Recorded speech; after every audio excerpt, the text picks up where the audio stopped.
flaming debris across the sky in an admittedly beautiful display. SpaceX called this a rapid unscheduled disassembly, the same term they used the last time this happened just over a month ago. But I actually feel worse for other space company, Intuitive Machines, who had their lunar lander tip over while landing on the moon. Again, the same thing happened to their previous lander a year ago. I shouldn't be laughing. I'm sorry. Hey, it's never too late for a career change. Night classes can be affordable. I'm sorry, I shouldn't. This is sad. Look, it wasn't a total loss. The lander was able to collect some data while reclining in its crater, but with its solar panels unable to charge its battery, the mission is over. Hey, at least they didn't just shoot it into deep space like the Odin probe from wannabe asteroid mining company Astroforge. See ya. And believe... That's sad. Again, I'm being rude. And believe it or not, there is a space success story today. The European Space Agency's Ariane 6 rocket successfully completed its first commercial mission, delivering a French military satellite to orbit. Félicitations! That's just one of many non-English words you may hear if you travel while using our sponsor, Saily, the easy and affordable way to stay connected with a single eSIM while traveling around the world. So even if you forgot to download Daft Punk's 1997 disco funk hit Around the World, you can stream it on a whim while riding a gondola in Venice. And maybe the gondola driver guy will be super into it. And now you got a lifelong friendship with an Italian boat guy. Thanks, Saily. They've got global and regional plans at affordable prices, 24/7 chat support, and they work with iOS and Android devices with a full refund if your device isn't compatible. Get an exclusive 15% discount on Saily eSIM data plans. Download the Saily app and use the code TechLinked at checkout. I know computers use quick bits. They're not the same kind that we have, but maybe there's a connection there.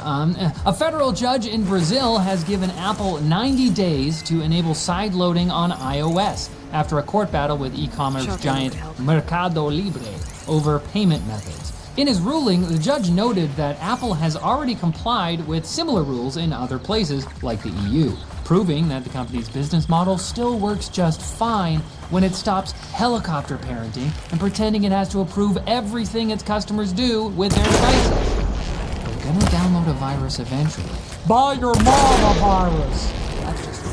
In other Apple news, the company confirmed that it's delaying the rollout of the upgraded Siri experience for iOS 18 that it showed off while announcing Apple Intelligence last year, which is really too bad because the new Siri was arguably the only interesting Apple Intelligence feature, along with inbox categories in the Mail app. Apple told press outlets that it anticipates them rolling out in the coming year. Predictions are backed by prompting the new Siri. Oh yeah, no, she's ready now. She's just shy. What if they don't like me? They already don't. Google's turn to bork something now, and this time it's the haptics of Pixel devices, which got altered by the company's recent Pixel Drop update in a way that users can't quite agree on. One user says their Pixel vibrations used to be bold and crisp, and now feel hollow. Another user says the haptics feel springy, and yet another says they're now getting bang, bam feedback. Sounds rough. Here's hoping we figure out a better way to describe this issue, and that Google brings the good vibes. Western Digital has officially spun out its SSD business completely into SanDisk, which is now an independent company. The change has some PC enthusiasts wondering about branding. I mean, what will SanDisk call the popular WD Black SSD without the WD part? But you shouldn't worry. SanDisk will figure it out because, as far as I can tell, all they do now is branding after launching an objectively sick new logo and company identity. Now their YouTube channel seems to just be videos about their logo. I'm not sure whether they've fixed the issues with their portable SSDs, but yo, that logo, it's good, you can't deny. And a company called Bolt Graphics says their upcoming Zeus 1C GPU will perform 2.5 times better than an RTX 5090 in rendering performance. Shouldn't be that hard if the 5090's connector melted, eh? Am I right? And similarly bold claims are made in the rest of the video, despite the company only showing what appears to be a CG render of their card. Bolt is apparently showing up at a number of upcoming tech conferences, so who knows, maybe they have something special. Hopefully they're planning on doing something substantial and not pulling an Intel this morning and literally just tweeting the word AI. Trying anything for manifest. And if I imagine really hard that you'll come back on Monday for more tech news, then you have to. That's the rules. What rules? The ones I just imagined. This is great. You should try. Yes. Ooh. Bam, sucker. Wow. AMD has finally properly unveiled their new Radeon RX 9070 and 9070 graphics cards. Honestly, I'm glad they waited this long. The vibes were off at CES, and going through NVIDIA's dumpster fire of an RTX 50 series launch in the meantime really makes you appreciate this launch more. Because the RX 9070 will start at $550 US, with the 9070 XT starting at $600. So it's pretty apparent that even after a 2-month delay, AMD was still unsure about the final prices. Their presentation stream has obvious audio replacements anytime they mention it. By RDNA 4 is able to deliver fantastic performance for $150 less. But that price means that despite the 9070 XT performing about 2% worse than the RTX 5070 Ti, with Team Red's card you get 23% more performance per dollar. And there are overclocked versions that perform much better, which will be available for way more than $600. But listen, these aren't like NVIDIA's Melty GPUs, okay? They'll all use standard 8-pin power connectors. Although the Sapphire 9070 XT Nitro Plus has a 12-volt 2x6 plug in the back. Okay, that one gets its freak on. Okay, but the rest are normal. According to AMD's benchmarks and slides and whatnot, their new FSR 4 upscaling tech is way better and will work with more than 30 games at launch, although it is exclusive to the new RDNA 4-based 90 series cards. Boo. But there's lots to be excited about here. Better encoding, better ray tracing, better AI capabilities, and both cards come with a healthy 16 gigabytes of VRAM. Check out the LTT video, I guess, for a more thorough breakdown, and sit tight for proper reviews before the 90 series actually launches next Thursday, March 6th. And also maybe sit tight for an RX 9060, because as spotted by VideoCard for the Z, AMD reps said during their Chinese launch, that card will be coming in Q2, and I had Dennis confirm it. Do I trust him?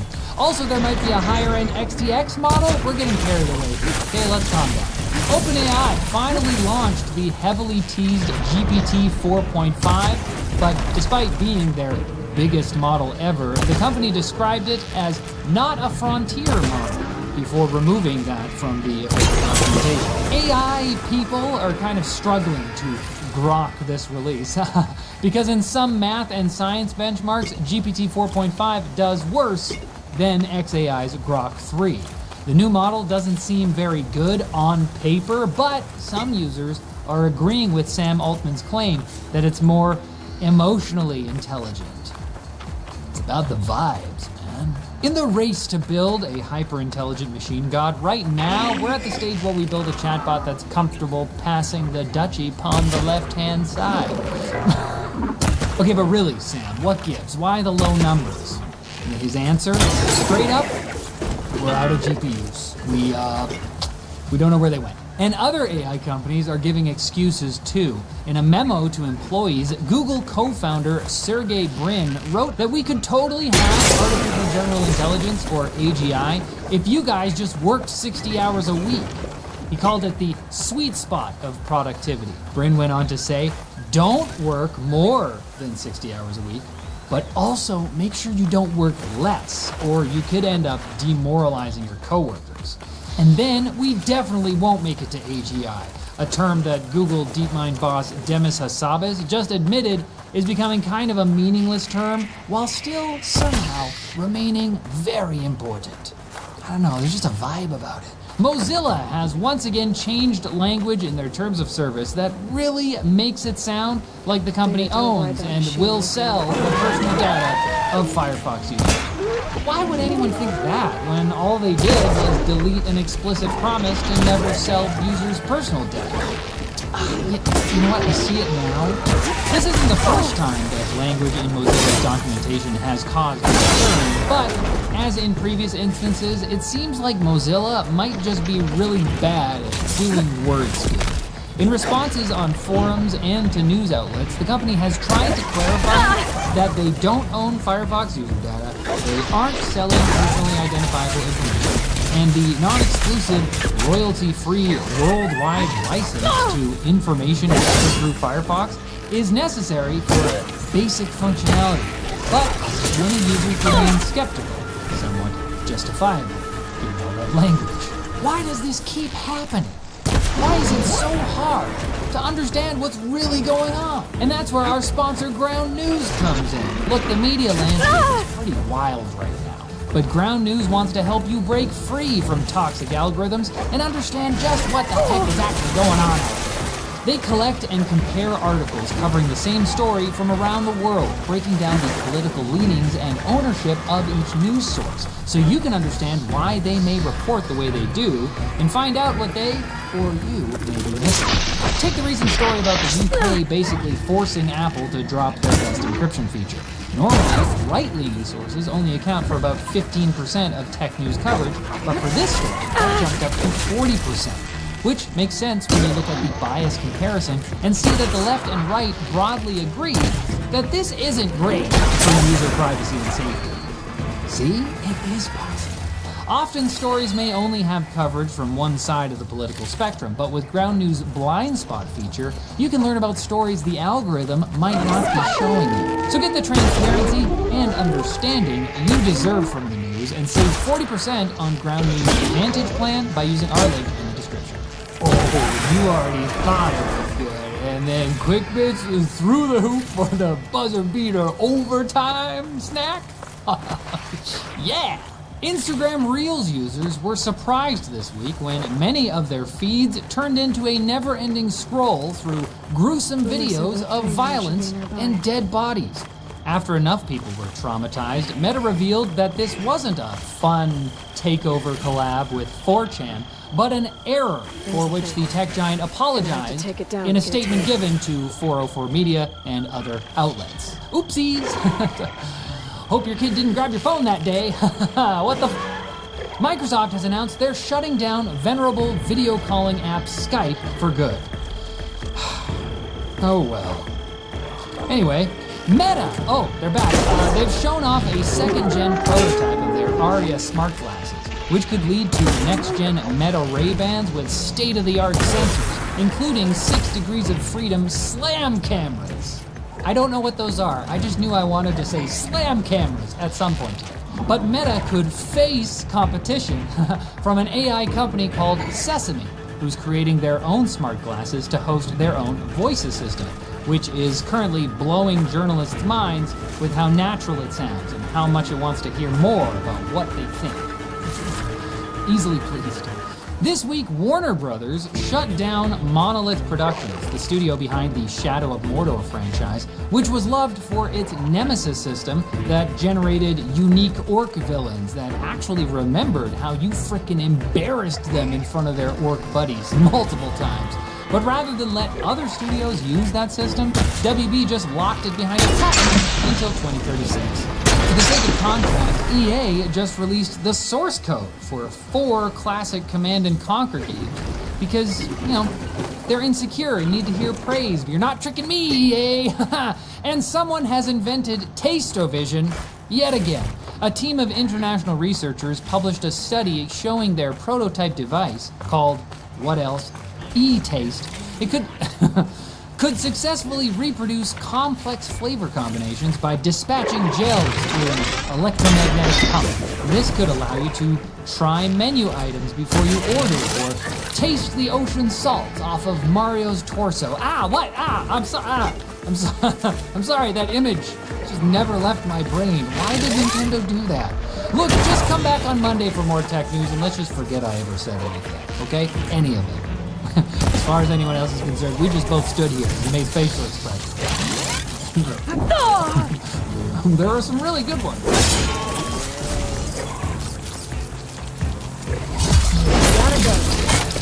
to be able to harvest the tip. Got everything I Hi and need welcome for back Dylan to a Boomer. new video. Today is a special day because we can not only talk about the RX 9070 and the RX 9070 XT, which I have right next to me on the table, but also about the RTX 5070, which I have here. And you might now think, wait a minute, wasn't that already yesterday? That is true, but only for the MSRP card.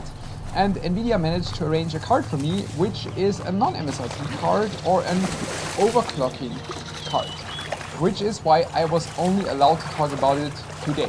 And I can already spoiler, this is insanely stupid. The summary of the RTX 5070 is that it's about 20% faster than a 4070 and usually on the same level as a 4070 Super. And as most of you already guessed, far behind a 4090, unlike what Nvidia said. Well, they said with AI performance, yet it was pretty misleading. The RX 9070 XT, on the other hand, was more surprising and more entertaining for me, because in most of the benchmarks, it is on the level of an RTX 5070 Ti, and sometimes even beats it. And especially if we keep the MSRP in mind, which at least here in Germany is about 40 euro above this one, this suddenly makes a lot more sense. The new Endorphi Supremo FM power supplies with ATX 3.1 and 80 plus gold specification offer an excellent price-performance ratio while utilizing very high-quality components. Equipped with the well-known Fluxus 120mm fan with FDB bearing, the power supply remains pleasantly quiet even under load. The Supremo FM PSUs are fully modular and feature a native PCIe 5.1 connector to support the latest generation graphics cards. The 1000 watt model is available for as little as 145 euros and the 850 watt model for 119 euros. Both come with 10 years warranty and are available now. You can find all the information in the link in the description below. Until last week, I was under the impression that I would release the video about this card on Tuesday. But then it arrived, I think on Thursday or Friday last week. I took it out of the box and I realized, wait a minute, it's a tough OC edition. Then I reached out to my Nvidia contact and asked, so is this one for Tuesday or for Wednesday? And he said it's non-MSRP and it's overclocking edition. So this is on Wednesday, which is kind of a new thing for me because this is the first time in all those years that I'm making a video of releasing 3 new graphics cards from 2 different vendors in one video. Probably similar to what you were doing, I was also watching the 5070 reviews that came out yesterday, for example this one by Hardware Unboxed. And there they featured a section of showing how the Founders Edition behaves in gaming under load. They specifically showed a clock of about 2805 to 2812 MHz under load. And this is the pretty nice looking Asus TUF Gaming 5070 in the OC edition, which was the reason why we were not allowed to show it. And now we want to see how it behaves in gaming, because being an overclocking edition, it means that it can have a lot more performance that kind of justifies the NDA being on a different date. We have 12 GB of PCIe 7, also this is running PCIe Gen 5 in lane. At least PCIe 5.0 was no issue for me. Temperatures are pretty decent on this card. We see about 60 degrees Celsius on the GPU, 62 in the memory, and we see, wait, 2835 megahertz on the GPU. Yeah, that's correct. This overclocking edition is clocking 23 megahertz higher than the Founders Edition, which is not even 1%. In the video by Hardware Unboxed, we can even see that the Gigabyte Eagle is only clocking at 2767 MHz, which is 45 MHz difference to the Founders Edition. This means the difference between the Gigabyte Eagle and the Founders Edition, both which were allowed to be shown, is bigger than the Founders Edition to this card, which is 23 MHz. And for 23 MHz, they decided that it makes sense to have a special or another NDA one day later. Who comes up with that nonsense? This is so stupid, I don't even have words for it. It just doesn't make sense at all what Nvidia is doing right now. On the other hand though, there was a nice cat exhibition on Saturday, so I had time to visit that one instead of making a second video.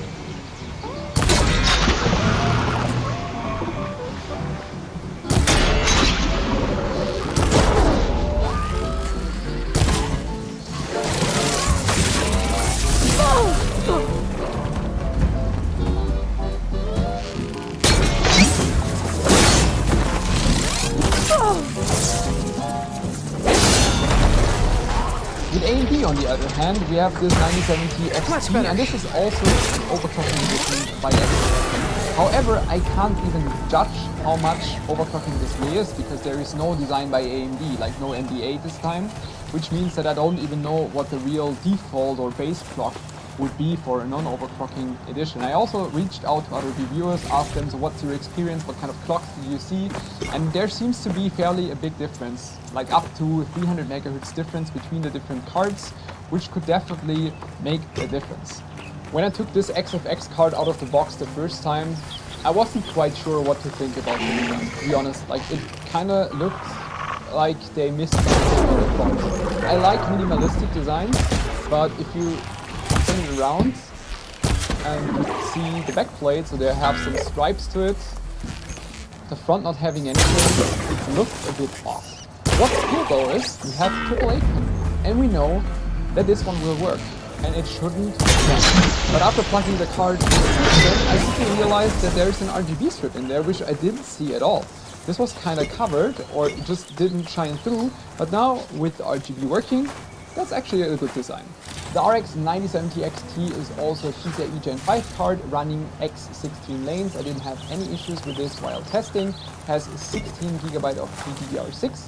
If we switch to sensors, you can see my card was clocking at about 3100 MHz, while the GPU was pretty cold at 50 degrees Celsius, but much warmer if we look at a hotspot, which is great though that AMD is showing this, unlike Nvidia, which is still pulling this garbage move of removing the hotspot temperature with some weird claims. Memory temperature was good, 82 degrees Celsius. You will definitely see slight differences within the reviews when it comes to the performance, simply because of the clock difference. Mine, as I showed, is clocking at around 3100 MHz. Reaching out to other reviewers, they said something between 3000 and 3300. So there could be a range of up to, I don't know, 7% difference between like a non-overclocked to a heavily overclocked card, which I think is fine as long as this is openly communicated. In my case, you know, it's an OC edition and it's clocking at 3100 MHz. Enough talking, finally switching over to benchmarks. We're starting with Timespa Extreme GT1 traditional raster performance in DirectX 12. The RTX 5070 is about 25% faster than the RTX 4070, and the 5070 is with this pretty far away from the 4070 Ti Super. The RX 9070 XT showed surprising results in this test. With 93.6 FPS in GT1, this is 4% faster than the 7900 XTX. That was really surprising. And even the RX 9070 non-XT is on the level of a 5070 Ti. 3D Mark Speedway is using ray tracing, which is definitely a bigger challenge for these AMD cards. But even for the 5070, this seemed kinda odd. Because if I compare the 4070 with the 5070, I only saw a performance difference of 3%. The RX 9070 is on the same performance level as the RTX 5070 in this test, also has roughly the same power draw of about 250 watts. The power draw you can always see in all of the following charts in the blue bar. The RX 9070 XT is slightly behind the 7900 XTX while consuming less power, 13% less. But also you can see here the strength of Nvidia is ray tracing performance. And it's clearly shown that in this scenario the 5070 Ti is just faster. With this first impression I had very mixed feelings about the RTX 5070 to be honest. But I was positively surprised by the RX 9070 XT, especially in the traditional raster performance in older games, such as 3D Mark Timespa Extreme GT1 with DirectX 12. This one could even beat a 7900 XTX. That's something I just didn't expect at all. In Assassin's Creed Mirage, a 5070 is 25% faster than a 4070, but it also consumes 19% more power. The RX 9070 is faster, and the 9070 XT is on the level of a 5070 Ti. You can also see that the average FPS of the 9070 XT are higher, but the 1% lows are 7% lower compared to the 5070 Ti. And also the power consumption is higher.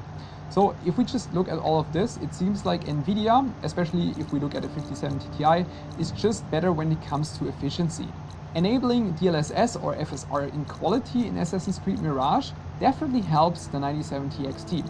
Similar level to the 7900 XTX, but at the same time it consumes 100 watts less power. That is really good. The 9070 without XT is between the 5070 and the 4070.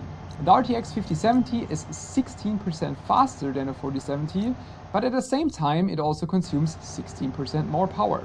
You probably can start to see a pattern here, which is that the RTX 5070 is always about 15 to 20% faster than the 4070, but at the same time, in the same ratio, it always consumes more power. That means it is at least faster if you look at the numbers, but it's just not more efficient. And again, the same thing you can see in Cyberpunk. 4K without ray tracing, without path tracing, because yeah, that's just too much for these kind of cards. Again, we can see about 40% more performance, but also again here, 40% more power draw if we compare 5070 and 4070. A big surprise to me was how the 9070 and 9070 XT performed here, because they could outperform both the 4080 and the 5070 Ti, which is impressive. And especially if you look at the 9070 non-XT, at the same time it even consumes less power. The 9070 XT is 7% faster than the 5070 Ti if you look at the average FPS, 20% faster if you look at the minimum FPS, but it also consumes 21% more power. So yeah, a little bit less efficient than the 5070 Ti. You probably noticed that so far everything was tested in 4K. And if you would ask me, I personally would consider like 5070 or 9070 more 1440p cards. But both of these vendors are now advertising these cards for 4K, so I guess it's fine that the test a little bit didn't have the time to rerun everything again in 4K. Now, the 9070 or 9070 XT were delivering, but there are also scenarios where they're not delivering as well. In Counter-Strike 2, the AMD cards are between the 4070 and 5070, and if you would just play this game, I would not recommend it. It could be a driver issue that they're not performing so well, but I'm not sure. At least the results were good.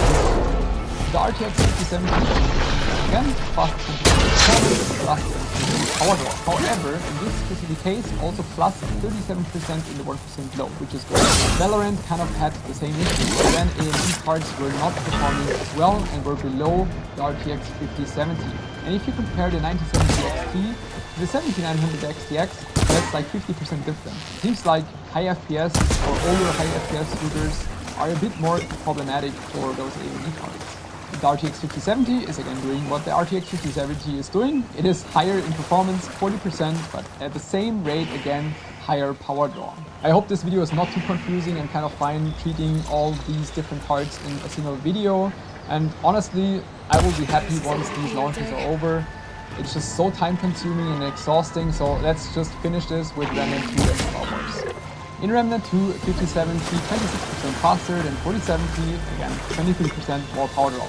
Remnant 2 is in general a game that works quite well with AMD cards. I saw this in the past with the XTX. Same thing again with the 9070 XT, which is as fast as the 5070 Ti, but also the minimum FPS are 7% higher, but also higher power draw. The RX 9070 is on the same level as the RTX 5070 Ti Super, which is actually great. If we use the LSS or SSR quality, then the RTX 5070 can beat the 4070 Ti Super, but only in the 1% lows, but they, at least to me, are more important than the average FPS. Comparing the RX 9070 XT using FSR3 and the RTX 5080 using DLSS quality, you can see they're about as fast, so pretty equal, which I think, especially looking at the price, is impressive for the AMD side. In Star Wars Outlaws, the 9070 XT with FSR3 even beats the RTX 5080 that is running with DLSS quality.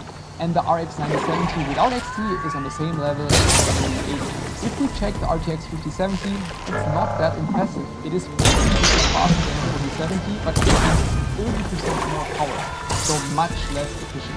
With the RTX 5070, NVIDIA just continues the trend that they started already with the Blackwell generation, just pushing a lot of power through the card to just get a little bit of performance extra.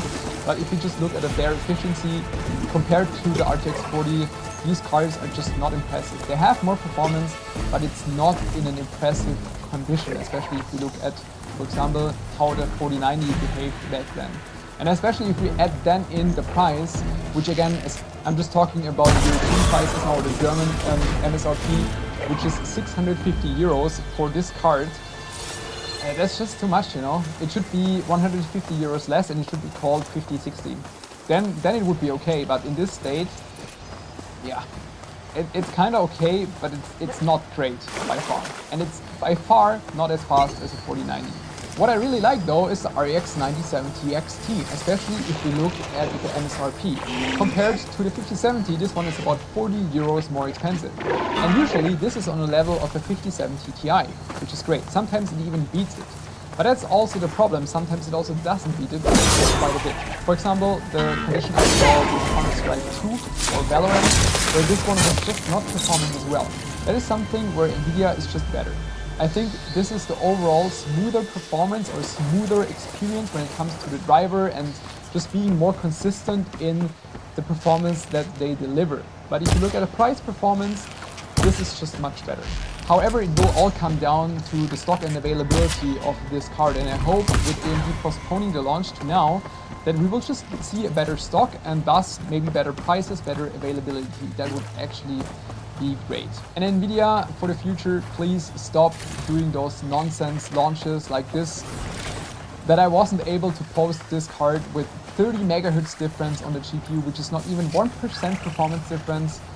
You should reconsider your launch strategy. Like, I think nobody is happy with this. It just doesn't. Right, I hope you enjoyed this video. Thanks for tuning in. See you next time. Bye.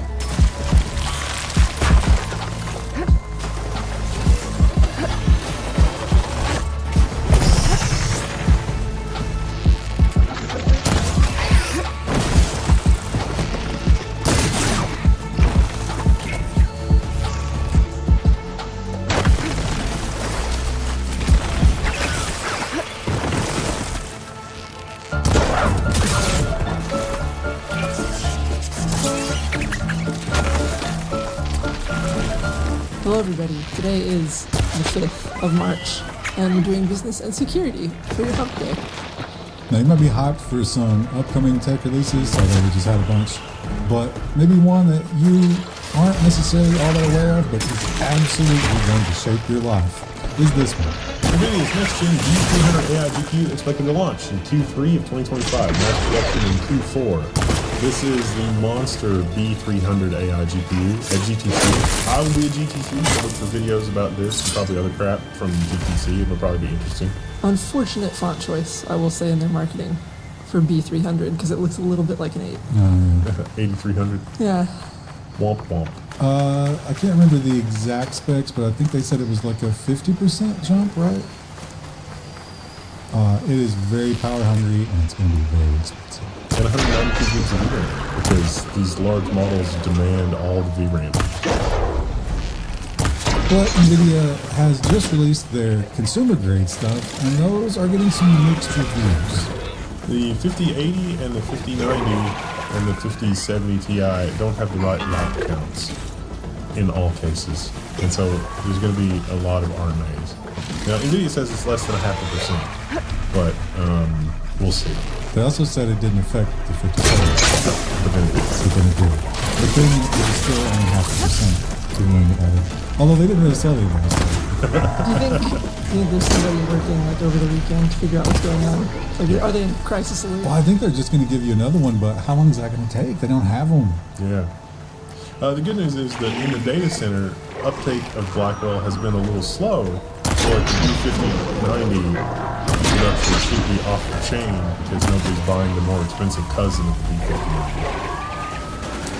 Last week we found out about Microsoft's new quantum chip, in which they introduced a whole new kind of way of doing that. Turns out they're not the only ones that can be reinvented. Amazon uses hat states as error corrections, not to be outdone. They've got their own quantum computer. So, hey, we think this will be really good for the cloud. Now, some of Microsoft's claims are a little sus. I'm waiting for independent confirmation of that. And on the Amazon side as well, they're just saying, hey, we can show your cat, but it's in an undefined state. We can somehow use that for error hardening. So they give a little bit of a layout here. Normally in quantum computing, when you read a variable, you destroy it. Here, they're able to put these Schrodinger things on top of it, which are able to monitor it without reading it. And so they should be able to know whether or not it is phase shifted or anything else weird is happening about it and error correct based on that.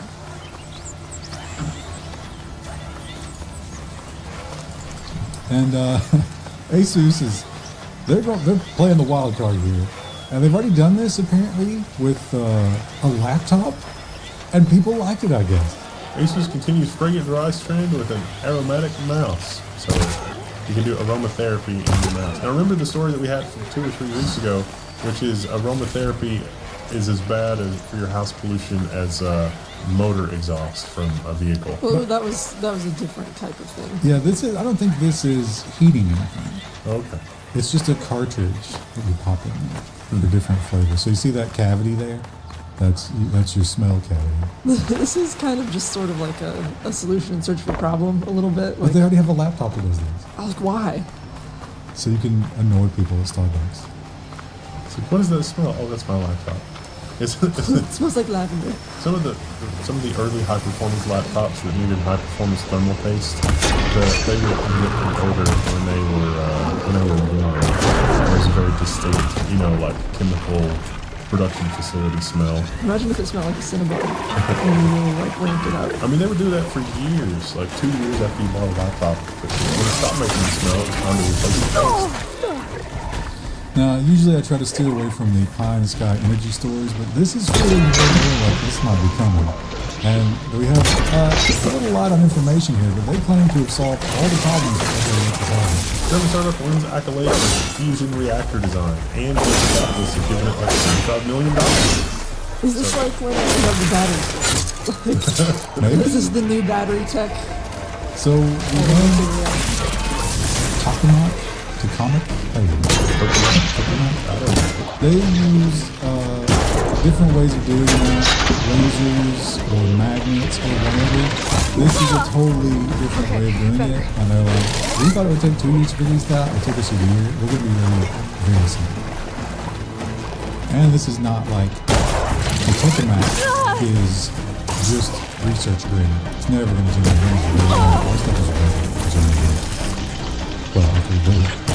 I mean, that almost looks small if you can employ one person. Energy asset. Some people who are shying away from the locked-in state of our technology are enjoying this brand, who had a major announcement. Framework moves into desktops, 2-in-1 laptops, in their second-gen event. They've got the Framework Desktop, which weirdly is not super upgradable, but it's an ITX motherboard that is absurdly fast. It's got the new AMD Halo part, and they overclocked the bejesus out of it. Not really overclocked, it's not the right word, but it's 120 watts burstable to 140 watts.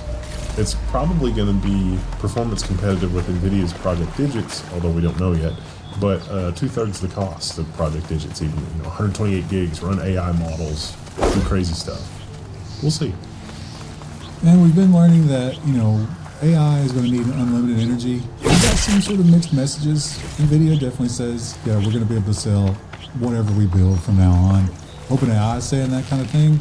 But Meta said this was only a rumor and we're not doing it. Meta in talks for $200 billion AI data center project for information reports. They need more space. That is very, very powerful space constraint. The people who were the sources here said, no, we've been to the sites, we've looked at them, we've talked about it. Meta themselves have said, we're not doing that. We've already set our budget, it's like $80 billion, and that's when we're sticking with it. Or are they just trying to hide it from their competitors? Don't want to drive the price up. And we all are going to have space phones soon, and to start out, it was text messaging, it's moving away. AT&T and Verizon think first cell phone to satellite video calls. And it's not through SpaceX. It's through this other company, Space Mobile, who has a small one. It's good enough for this. Gotta wait for them to get overhead, and it's like, oh, the call's dropping because the satellite's moving away because they don't have a full constellation. There was AT&T's satellite, or this company's satellite through AT&T on one end, and Verizon's normal network on the other. I suspect that this is maybe some sort of stock manipulation post because the magic of satellite calling is that you have a whole constellation of satellites, and trying to dig up if this company has a whole constellation of satellites, it seems to suggest that they do not. No, I think you mentioned they have a very small number. Yeah. And this is a missort because I intended for this one to come right after the Meta one, because this is the other side of the coin. Microsoft dropped some of its AI data center leases, TD Cowen says. And this might be what we were talking about last week, where it's like, hey, Microsoft is realizing from some of the work coming out of other organizations that if they just put a little bit of work into efficiency, they could really stretch what they have. Or they don't see the growth that everybody else is getting. Well, yes. Also, maybe OpenAI could They've also got that weird deal with Oracle. Yeah. Well, I guess technically that's OpenAI. But Microsoft's also doing it with Oracle as well. So we learned that Tim Cook kind of moved I guess they're friends again. But Trump wanted to get rid of DEI. Maybe they will. Maybe they won't. They are going to do a lot of things to please him. Our brains Bloomberg. just, yeah. Bloomberg has Apple will add 20,000 jobs, U.S. jobs, no threat from Trump tariffs. And so this is Apple trying to bring some of their processor manufacturing and some of their high-tech manufacturing to the new high-tech manufacturing facilities that are being built stateside. This is also hiring developers and programmers and all sorts of other skilled people. Apple says it's going to cost them $500 billion over the next 4 years. And it's almost all going to be R&D who they're hiring. They don't think they're going to do a lot of manufacturing here. I think they do want to get a little bit of that Stargate money. Yeah. And here's a follow-up from last week. Of course, this was a terrible idea, and as soon as the world found out about it, they had to retreat. HP realizes that mandatory 15-minute support call wait times isn't good support. They will be going forward with it eventually anyway, I'm sure. They absolutely will go forward with it. Probably before the end of the year, right? They'll do it quietly next time, and they'll fire whoever leaked that. And, Elon Musk is, they cited his numbers in the Musk article yesterday about how popular they are. Turns out it's political divide. In Europe, not so much the case. Tesla valuation falls below $1 trillion after sales plummet in Europe. Wasn't it down like 37% or something in this article? There was one I saw that was like 40-something%. It amazes me how many people are buying cars based on, perception and ideology rather than the car. Does it do the thing efficiently? I mean, that was kind of always what Tesla was about, though, right? Yeah. So, yeah. Is it easy to work on? I mean, if there was an electric car that was basically just a motor bolted to a wheel and it was easy to maintain and swap the batteries and easy to do stuff with the dash and stuff, yeah, that would be a great purchase. Those are not bad. To me, that's the ultimate irony of Elon Musk, because he says we need to stop government waste. Through the empire is built on government waste. We subsidize your very existence. But don't worry, we'll continue to subsidize existence while we max out all of our other really cool science programs. I'll write a program for you to pay all that back. And speaking of electric cars, they have lithium batteries, and somebody had a great idea to put those in a power plant. After Los Angeles power plant reignites efficient waste for more plants. So it caught on fire, they put it out, and then a week later, it caught on fire again. A lot of damage looking back. Burned itself out. They couldn't do anything about it. So is it going to happen again? I don't know. Wait and see. Wait and see in the dark. And finally, the OG artificial intelligence is now going to get a language model. Amazon announces AI-powered Alexa Plus. They actually had a little demo video of this. And the only thing I was left wondering was, what took so long? This should have been what Alexa was all the time. Amazon could have cornered the market. You think Alexa and Rufus are married? Oh, wow. They're just friends with benefits. But you know what? You should have Alexa. I should write a fan fiction. You should have Alexa write it. Oh, yeah. Alexa, write a fan fiction about you and Rufus. And she's like, I don't know who Rufus is. So they said that every device that used to be Alexa will have this capability, so it's definitely all happening in the cloud, nothing on the device. And there's free trials, but they want to charge you $20. Is it 130, right? Was it 30? I thought it was outrageous. But you do get it free with Prime. What are we like, $19.99 a month? Prime is actually cheaper than Alexa Plus. I guess they think it's going to be useful. Why would anybody get one thing? I mean, that's insane. We need to get $5 or $6 million of money from some benevolent benefactor, and then just build the ultimate home assistant, like the whole ultimate home assistant, like integration. Go to the home assistant people and be like, "This is our project. This is what we're going to do, top down," and just get it done, and then just destroy all this nonsense. But then they'll say, "How do we monetize it?" And then the answer will be, you have to charge $30 a month. The home assistant people, like the programmers behind it, are hedging against their own potential future greed with the way that they've structured the intellectual property. It's actually kind of brilliant. It's something like Firefox, like Mozilla should do. Well, the consumer among all of this is getting hit pretty hard. People don't have the extra money that they had before. And that maybe is showing up in our entertainment industry. Warner Brothers Discovery slashes gaming business and closed 3 studios. They also just pulled the plug on its Wonder Woman game. One of the most hilarious things here is if you ever played any of the Lord of the Rings Shadow of Mordor game, that was the name of it, right? They had this system where, like, Oh yeah, the adversary. Nemesis. Yeah, Nemesis, yeah. So, like, the bosses in the game would become angry at you and hunt you down, and you'd have different relationships with them based on what you did. That is now patented, but the studio is shut down, so they're not going to use it, but it's locked up in a patent until like 2039. Nora, if you need shards, there's a salvage operation. Give it a rest. Wonder Woman was going to have it. And the AI companies are starting to branch out.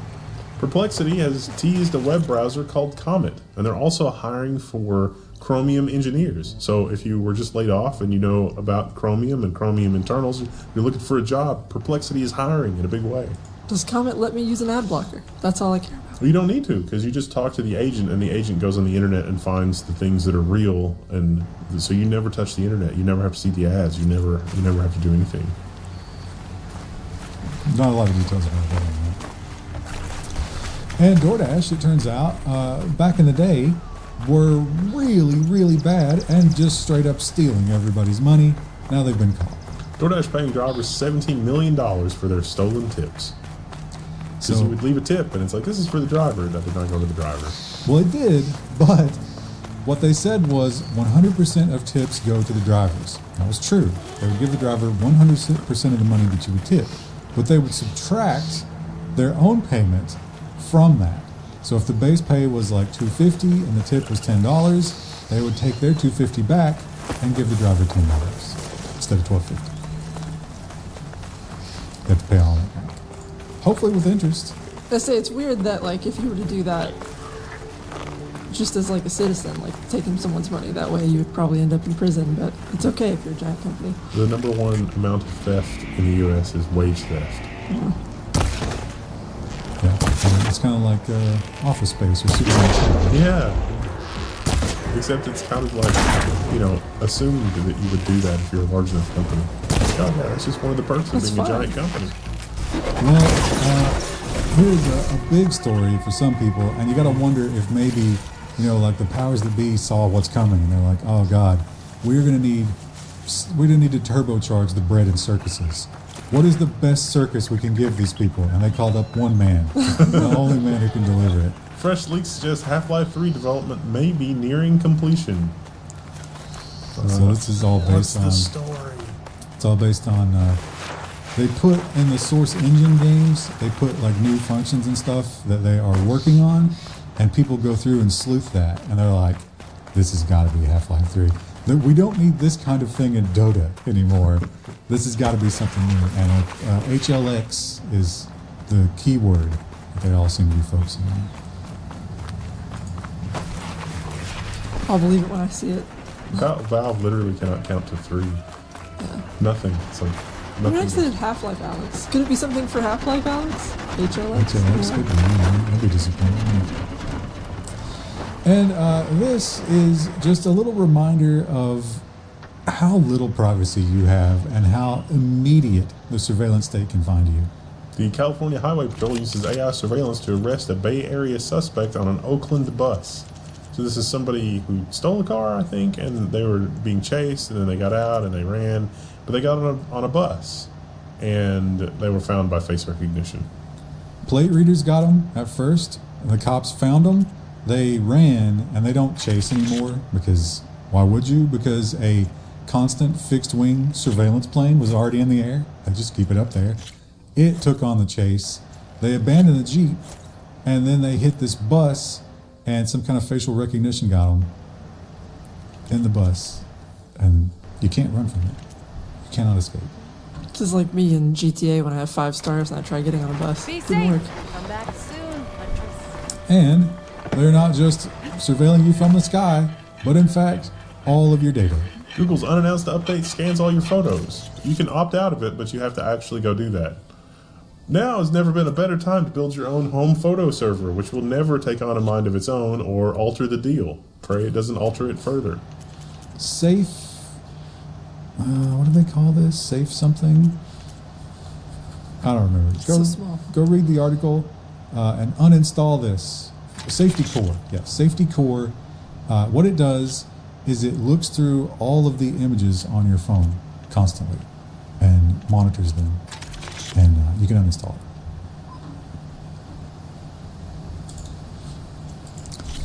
And we have maybe the biggest crypto scam that has ever been pulled off. How North Korea pulled off a $1.5 billion crypto heist, the biggest in history. So this is the Ethereum thing. And it wasn't technical, it was people. People were the weak point. They were using offline cold wallets to store this stuff. They had a system of managing that where you could log in. It required multiple people two-factoring. Like the old, two people across the room thumbprinting at the same time. The digital version of that. But they were able to social engineer their way through all of that and get the money. The other thing for the Ethereum network is they're in a tough spot because they could roll back the transactions, but then that proves that they can roll back the transactions, which is not optimal. Bybit says they're covering it. Yeah. They're just going to pay for it. So that's the least terrible option for the chain, but I mean, that's still a crazy amount of money. And we've also, if this is true, we've enriched North Korea by that amount. So... And surveillance, it's not just on your phone, it's not just in the sky, but it's also in your workplace. Surveillance tech waiting for workers as they return to the office.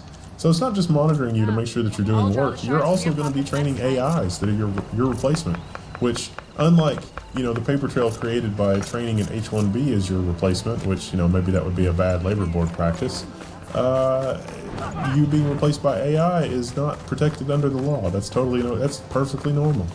Radar, sonar, Wi-Fi, heat mapping, key fobs to get in and out of doors. They describe modern office buildings as not just key fob to get in the door, you key fob to get into the break room, the kitchen, the conference room, whatever.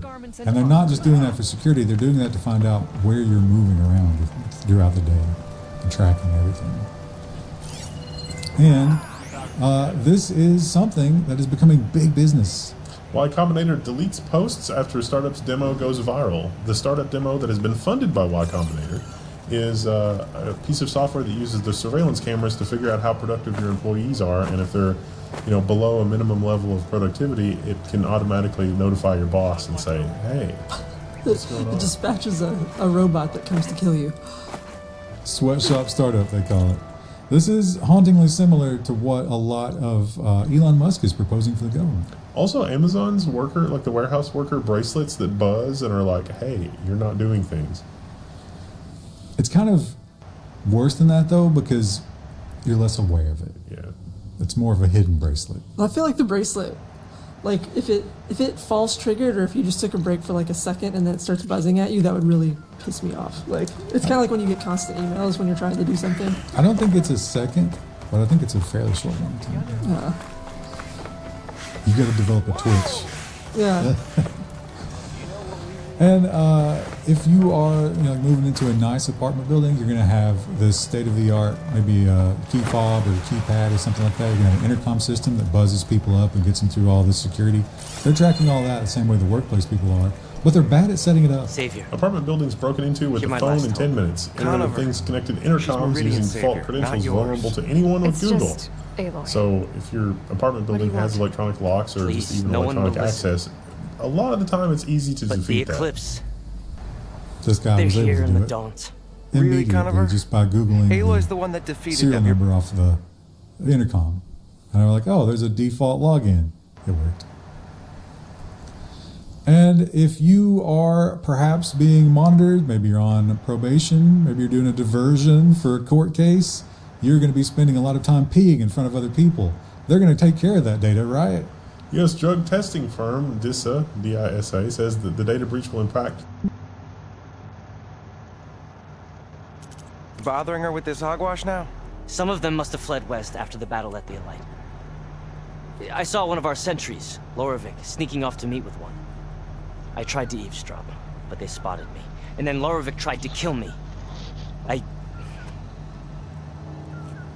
fought back. It was him or me. Unfortunately, there's no hard evidence that connects Larovic to the Eclipse.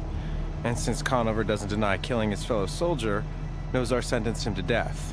What makes you so sure Larovic was working with the Eclipse? Well, I was too far to hear everything. But I heard them both say the word Eclipse. It's not the most outlandish claim I've heard, but it's up there. Crying Eclipse is a convenient way to dodge a death sentence. If I have to die, so be it. But if we ignore this threat, others are going to die too.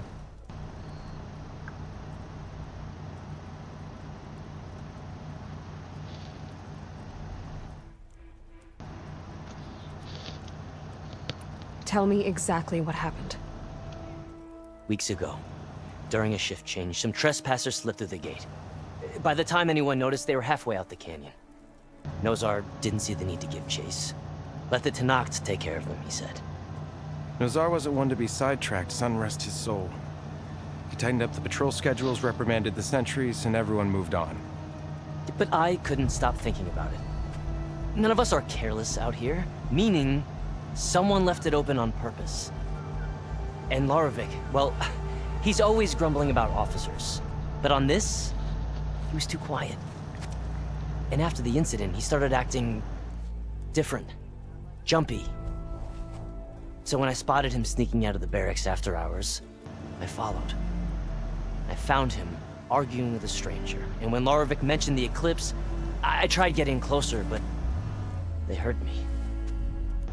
The stranger took off, and Larovic lunged at me with his knife. Instincts took over. Sentries heard the scuffle and found me standing over his body.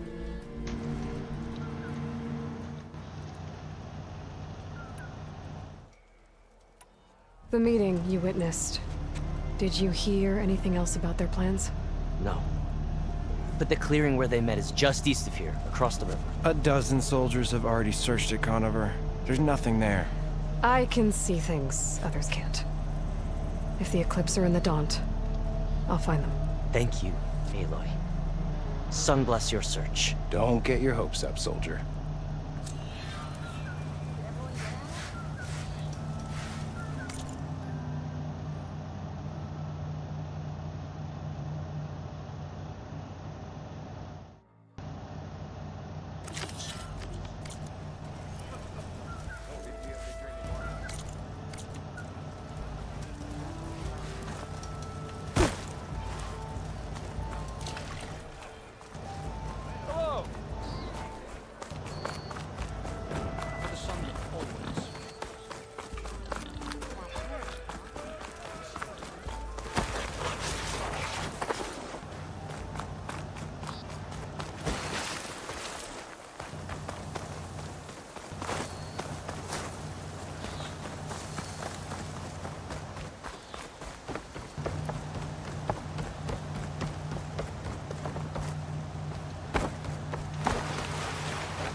This must be the clearing where Conover says he saw the Eclipse. Bloodstains. It's as good a place to start as any.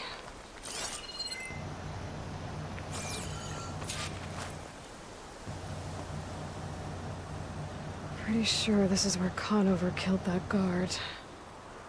Maybe my focus can tell me if there really was a third person here.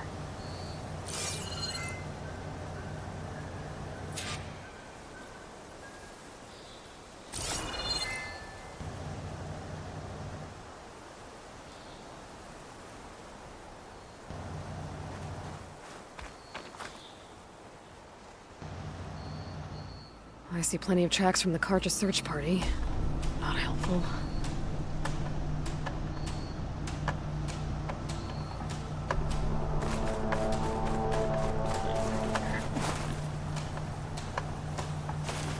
Broken branches.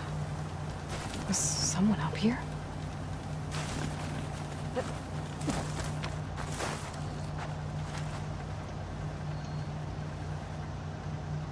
Faint tracks leading away from Barren Light. I should be able to follow them with my focus.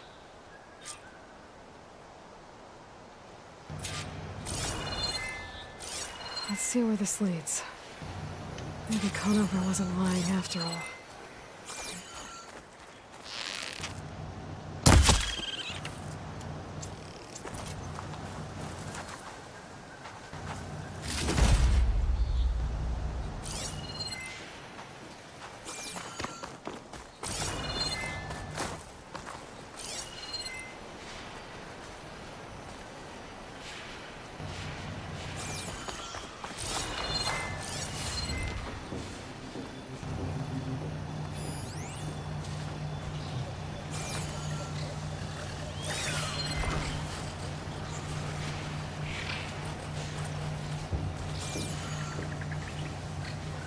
There's another cauldron.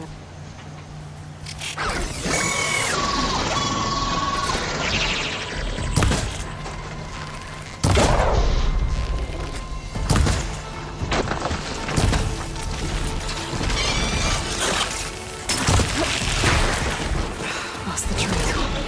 Still machines walking around. Maybe I can pick up the tracks once I'm past them.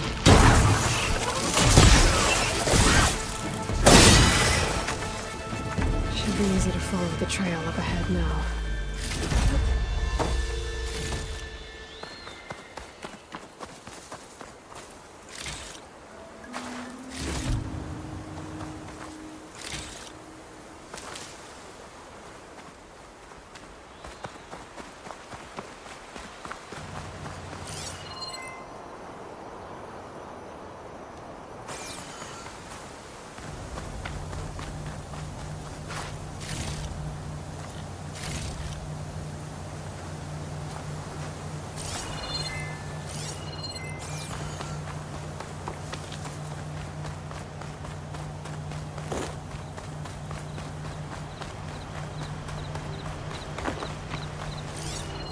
Blood. A lot of it.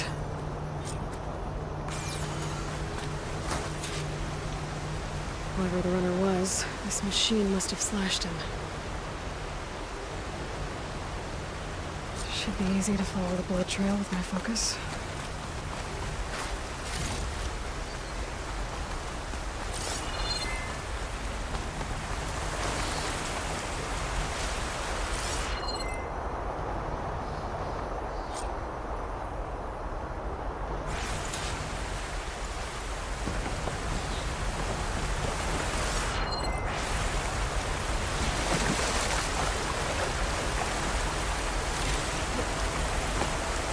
Set up a lookout down here.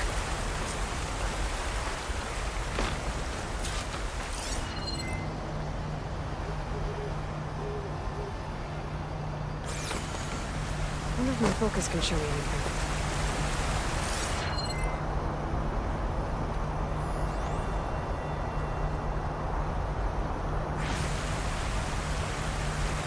Bandages. Looks like the runner tried to treat their wounds before they went on. I should be able to follow their tracks. Where did you go off to?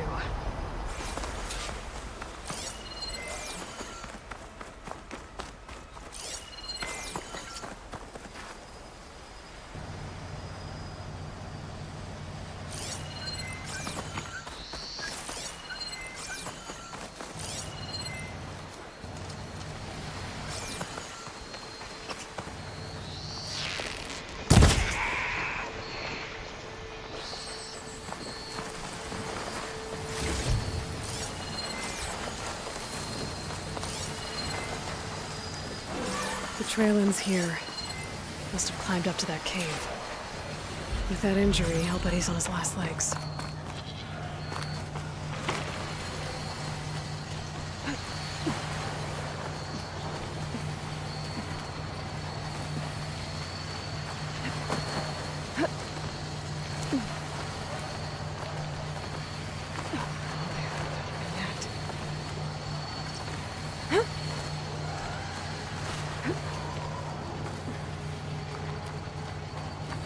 This looks like a good place for someone to hide.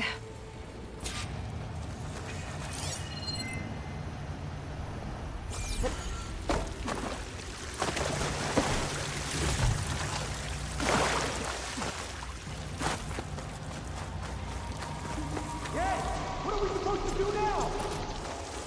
We stay on track and make our way out west.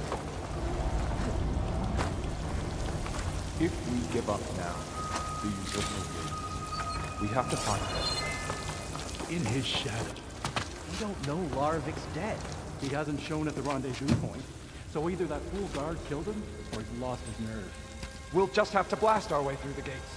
And then what? Rayad was our only link to Vezra, and now he's dead too. We'll track Vezra if we have to. But first we have to get past Barr-Nunn. Next change of guard, we go in fast and loud. Conover was right. I have to stop them before they hurt anyone else.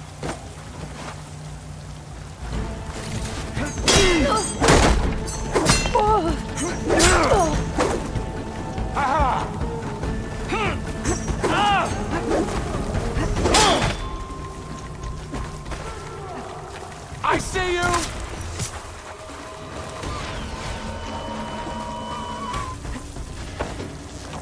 Go after her!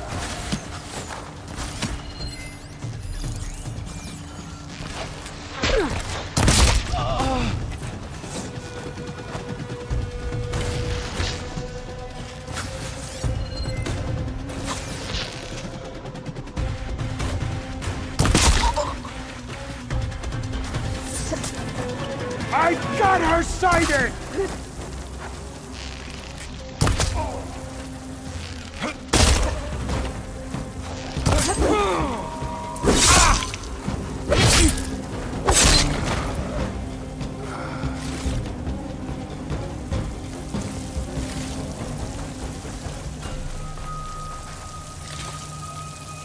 Pain subsiding.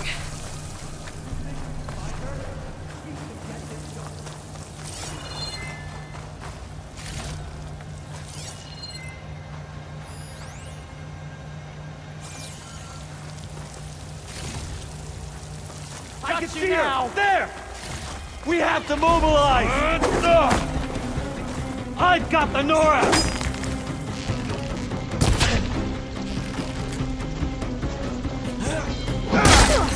No! Just surrender!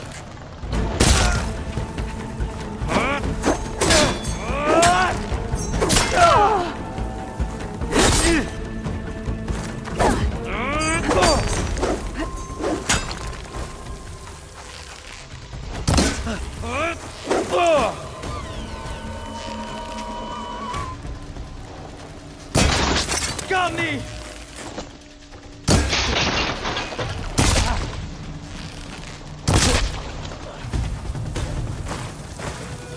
Takes care of that. It sounds like there's more Eclipse beyond the Daunt. If this Rayad was their only link to them, he might have a focus. He could tell me where they are.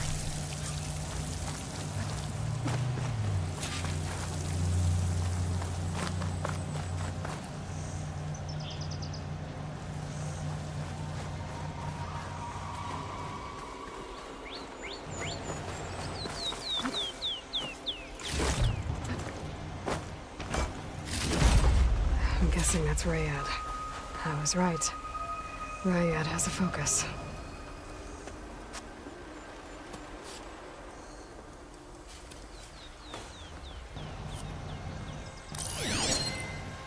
Loyal Eclipse.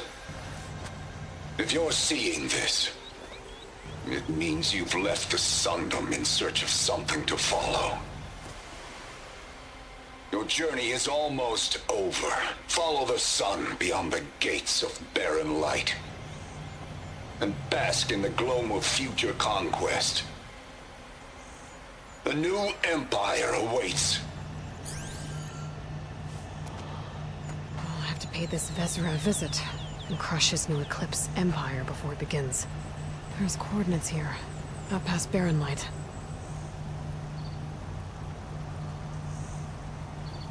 Rayad's mask should be enough to prove Conover's innocence. I better take it back to Barr-Nunn.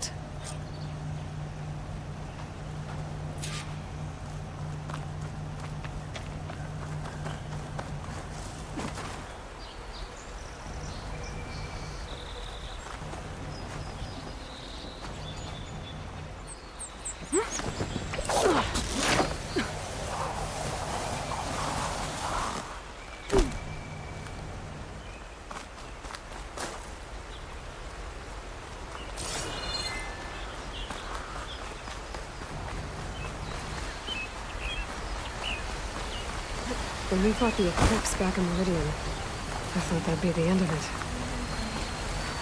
Guess I was wrong.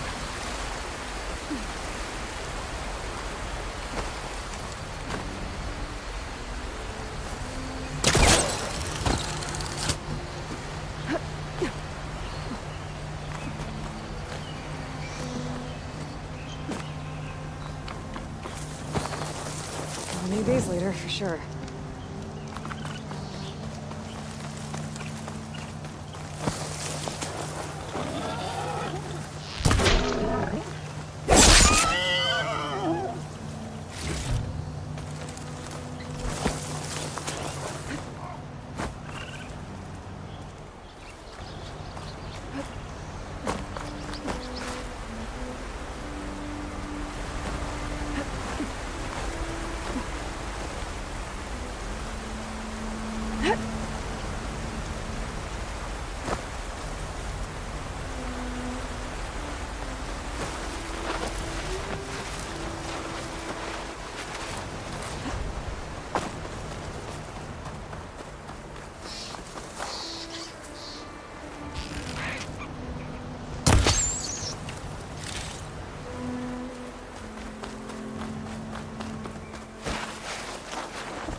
Ignoring me again? Easy there, Red. Look alive, soldier. She's back. Aloy! Did you find anything? Eclipse fugitives were camped out on the other side of the forest. And they were getting ready to fight their way through Barren-Light. You just helped save a lot of lives. Aloy, you know I believe you. But the other officers, they may not be convinced by your words alone. If they need proof, show them that. And tell them this man risked his life to expose and eliminate an Eclipse spy. Huh. I guess you are his savior. Congratulations, soldier. You're a free man. I'll have you out of there before sunfall. I'll make sure this gets to the right people.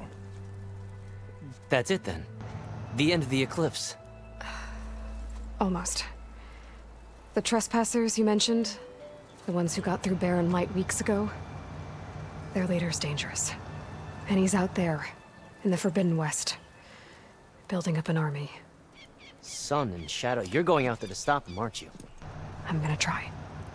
I want to help. I can fight. I know you can. But you've been through a lot. Once you're out of that cell, you should enjoy your freedom. You've earned it. Take them out, Savior. Ignoring me again?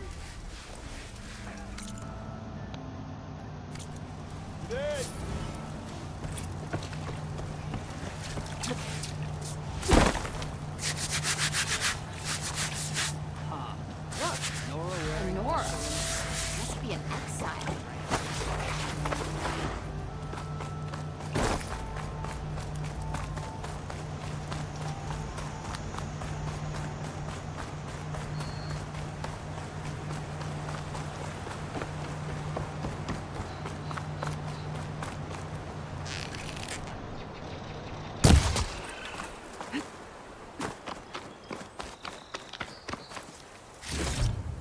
This'll be in my stash when I need it.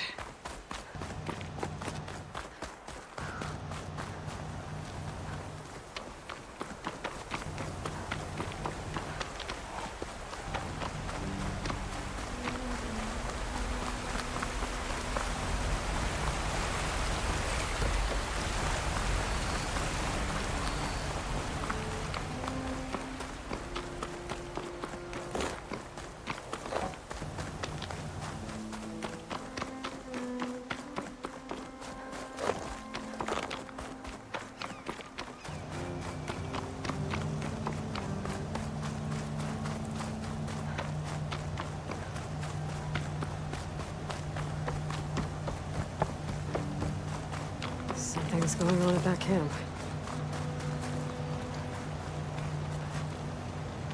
Our armor's gotta make all other armors look like rusted buckets of scrap.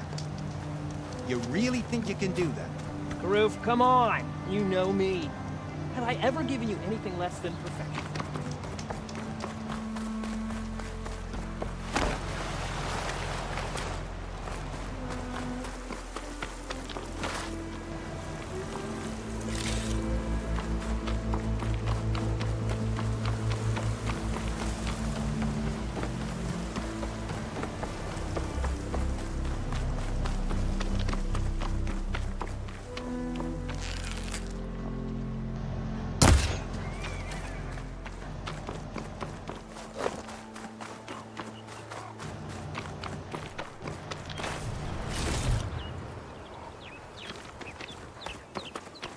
An old world ruin. I wonder what's inside.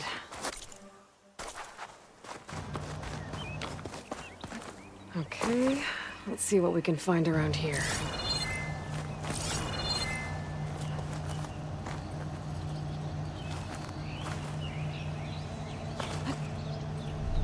There's some kind of relic in there. But how to reach it?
This crate might be useful.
There's some kind of device here.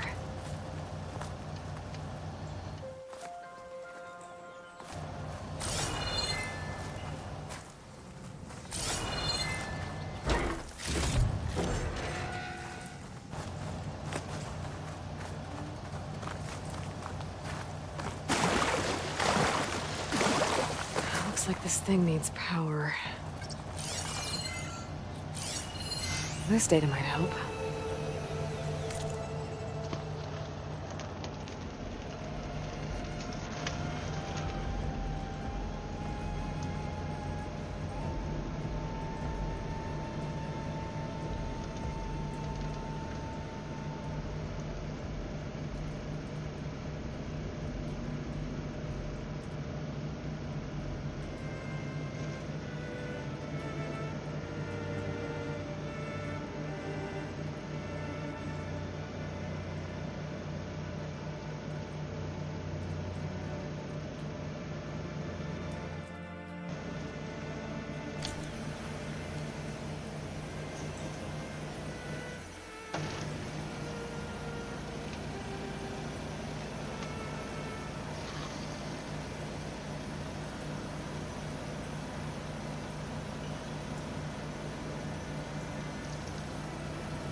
Can't hook onto that.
Aha!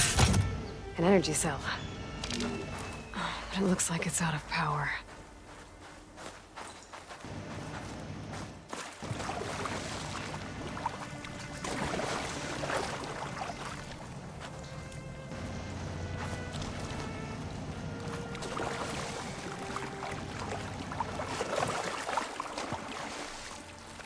That thing in the wall looks like it needs power. But a dead energy cell's not gonna do much.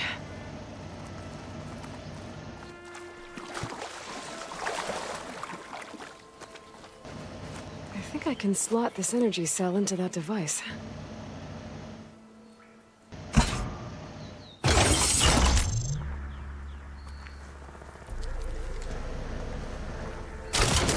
There we go. Charge the energy cell. Water discharged the energy in the cell. I gotta power it up again.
energy cell lost its charge. I'm gonna have to power it up again.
Well, I'm not getting up there that easily. I gotta find something that can help.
Looks like this door is locked.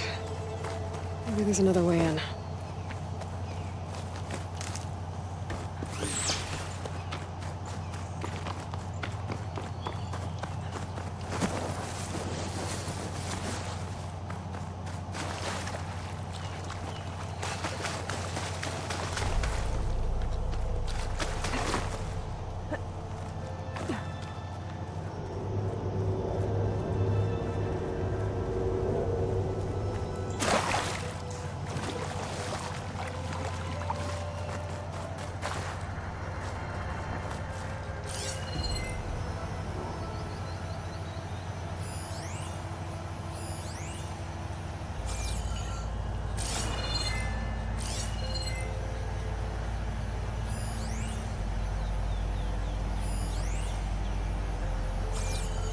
to get the charged energy cell across the water, but how?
Or a keypad or something like that. You're gonna have an intercom system that buzzes people up and gets them through all this security.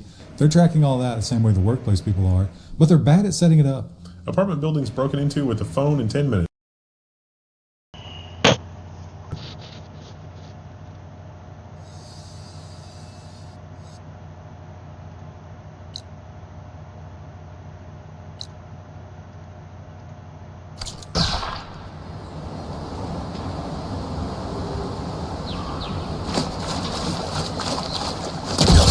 This crate might be useful. Need to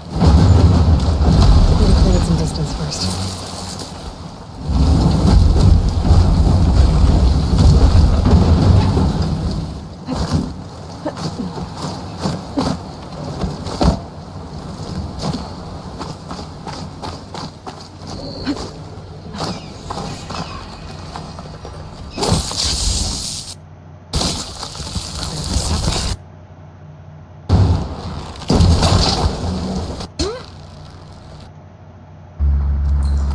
Slot this energy cell into...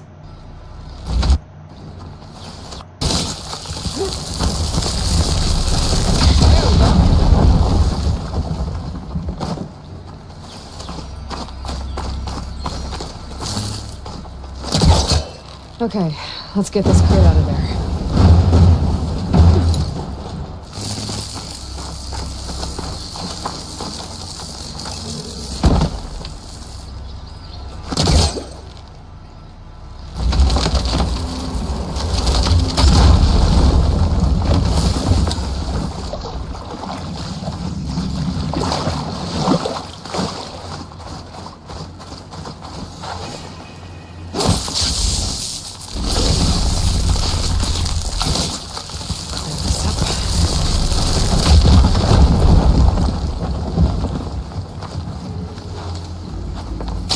Aha! An energy cell. Oh, but it looks like it's out of power.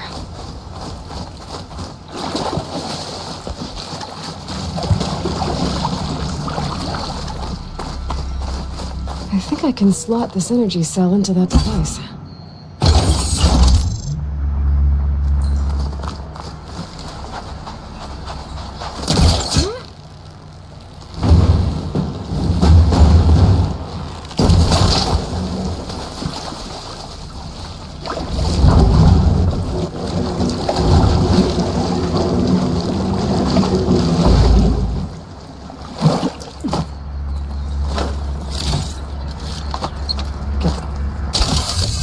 Go. Charge the energy cell. That should help.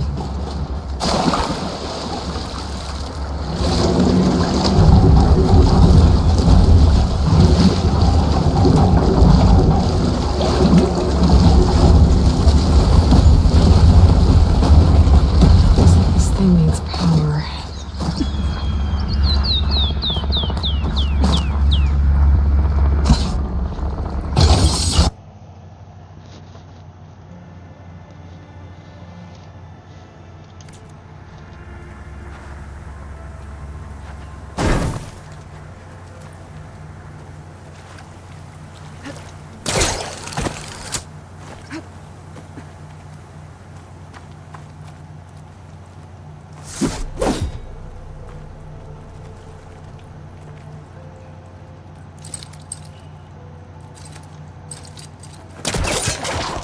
Okay, let's get this crate out of there.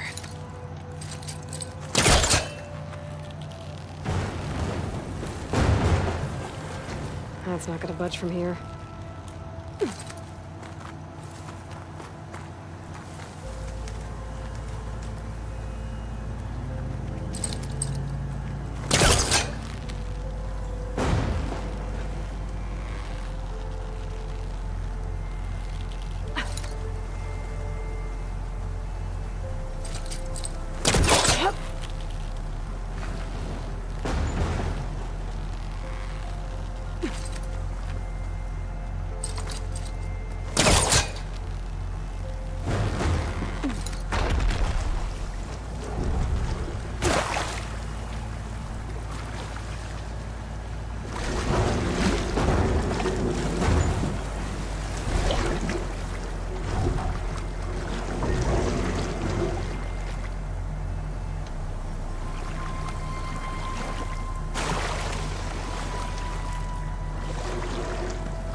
There. I think that powered something up.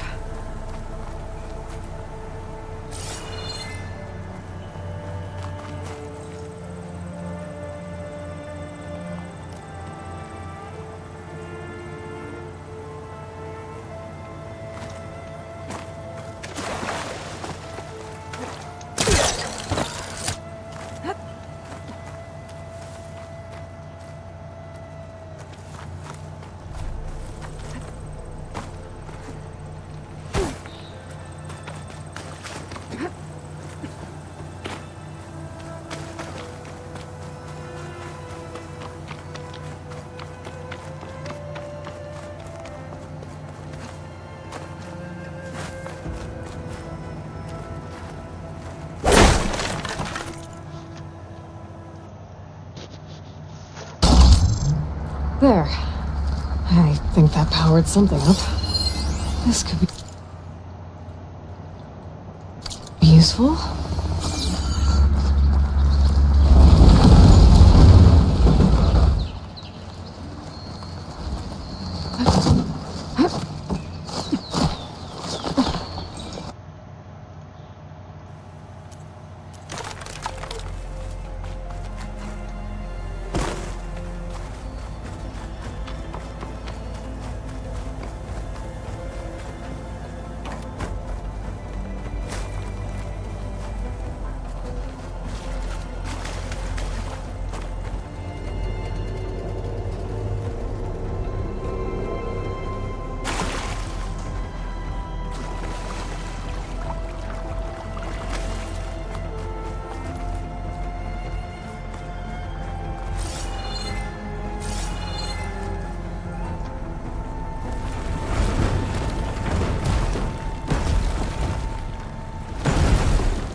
Okay, this thing has power now.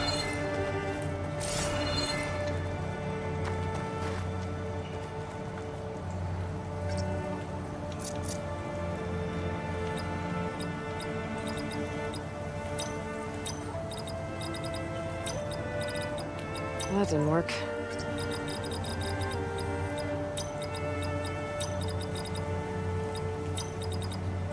I'm in.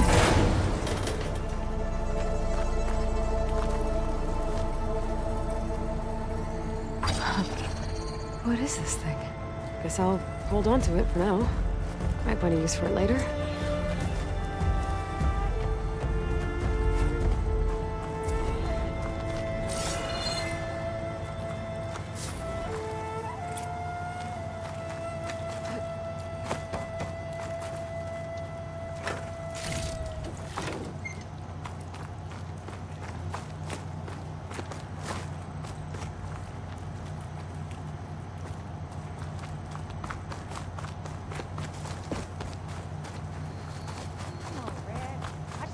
My thanks.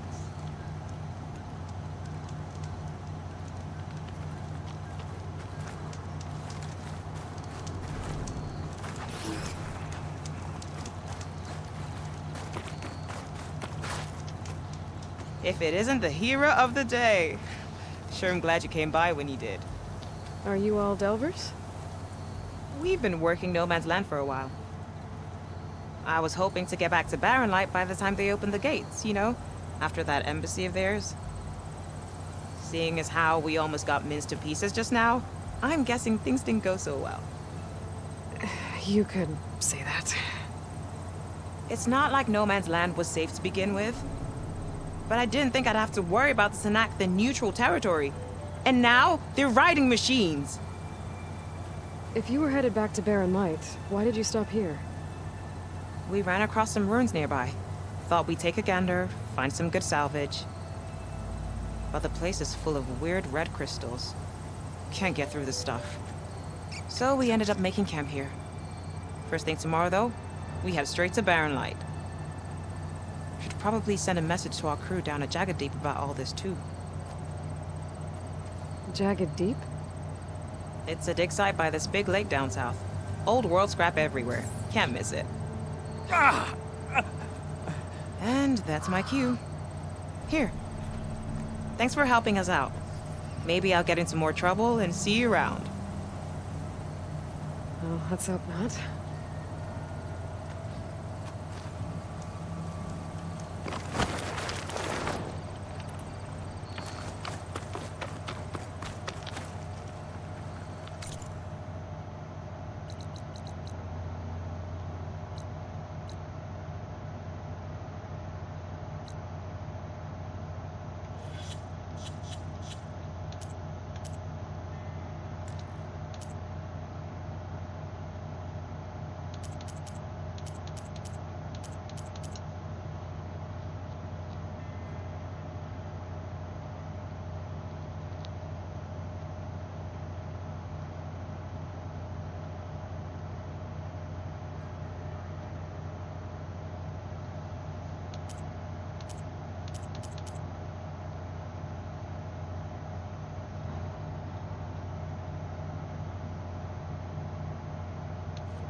Savior, over here.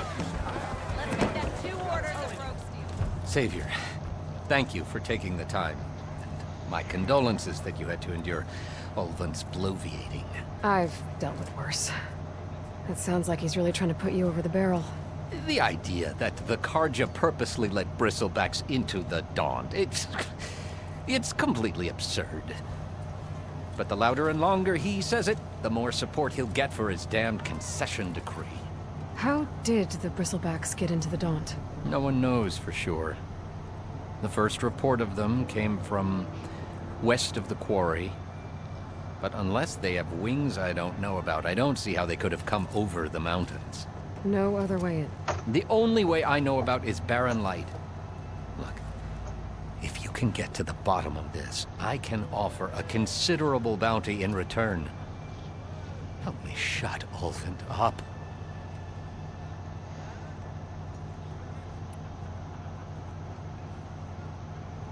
What is this concession decree that Ulvin wants? He wants the Sundom to designate portions of the Daunt as Oseram holdings. Only the portions, mind you, that produce any value. Let me guess. Because he stands to profit somehow? Exactly. With the Daunt under Oseram law, he could secure more investment for their numerous ventures. He can't get those investments without the concession? No. Not while there's a chance the Sundom could revoke their access. Hence, why the concession is so important to him. And why blaming the Karja for the bristlebacks, no matter how absurd, works in his favor.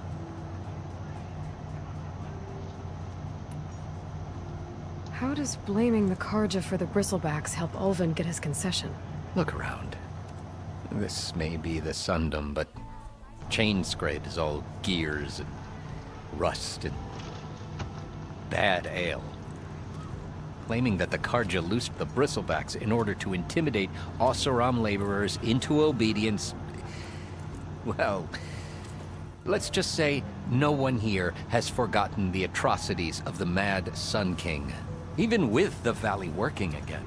Ulvund hopes he can stir up enough resentment against the Karja to call for a strike. And if the Oseram refuse to work, unless the concession is signed, you won't have a choice. Correct. The reconstruction of Barren Light must continue.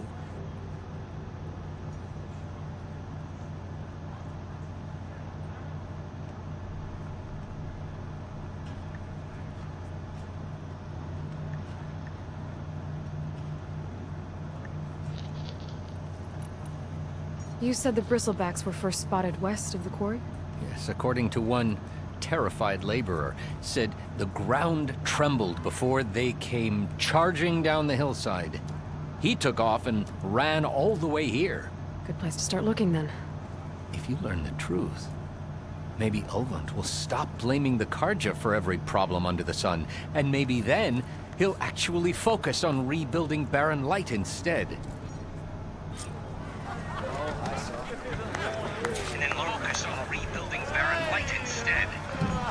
Didn't expect to see you up and about.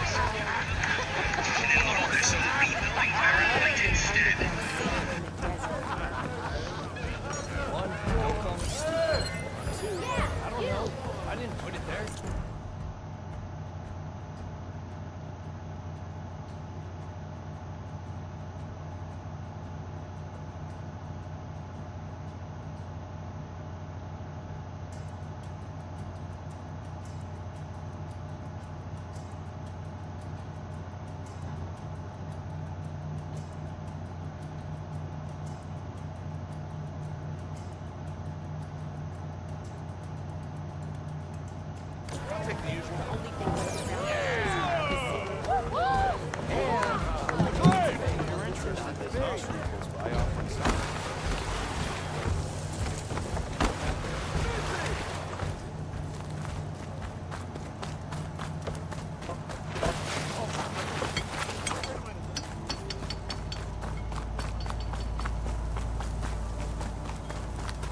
Lauren, if you need shards, there's a salvage operation to the west.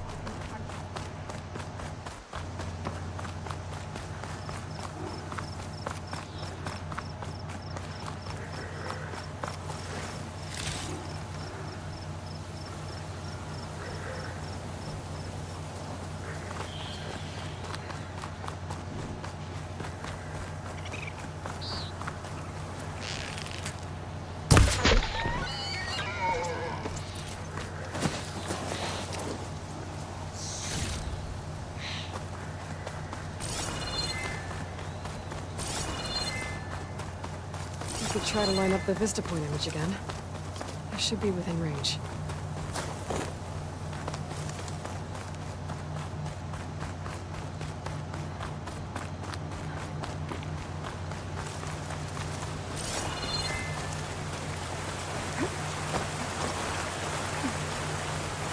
Javad said the bristlebacks were first spotted west of the quarry.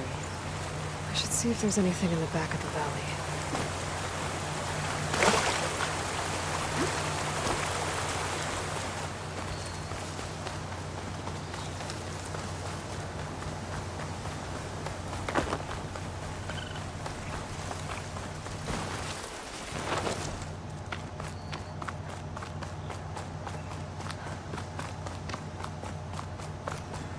Dead bristleback by the falls. Gotta check it out.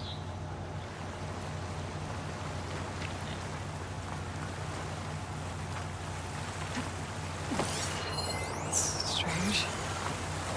Parts of it have been tampered with. Almost like an override.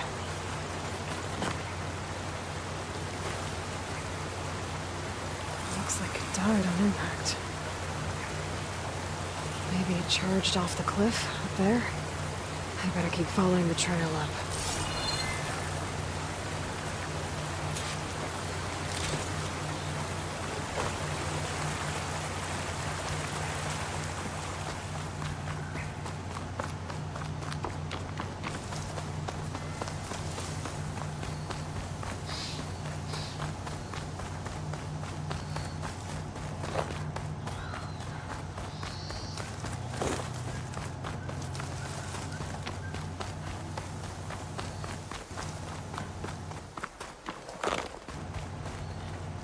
An old mine.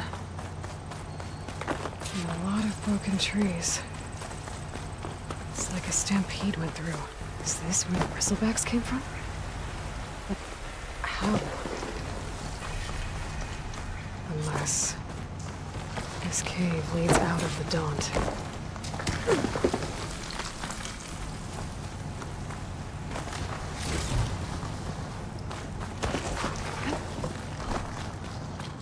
The old cart tracks collapsed. It looks recent. Guess I'm not going that way.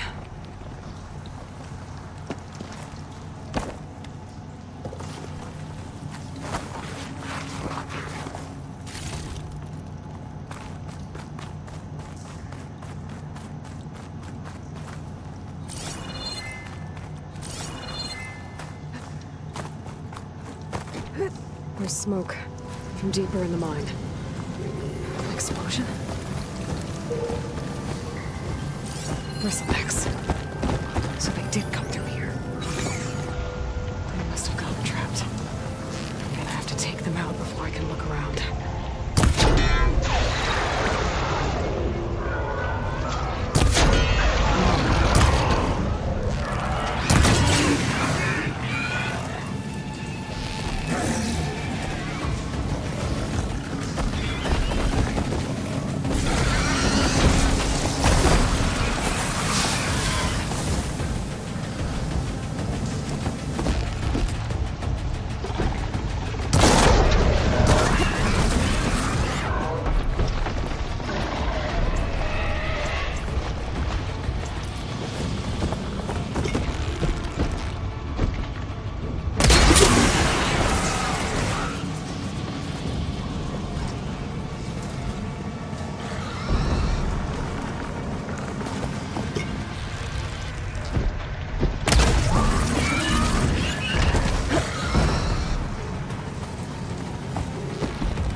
Okay. Better take a look at where the smoke's coming from.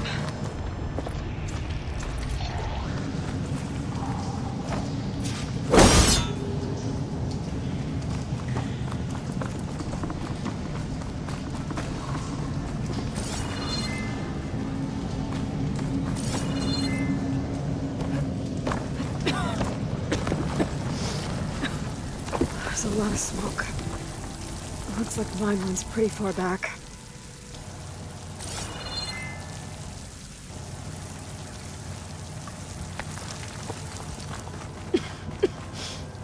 It was a dead end.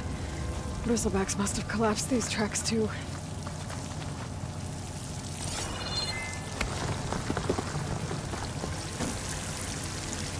There's a blaze here to blast your mountain open. And there's a note on one of the barrels. This note's addressed to Olvind. Looks like this mine was supposed to be shut down. Olvind must have gotten greedy. Kept blasting deeper into the mountain. I should let Javad know what I found.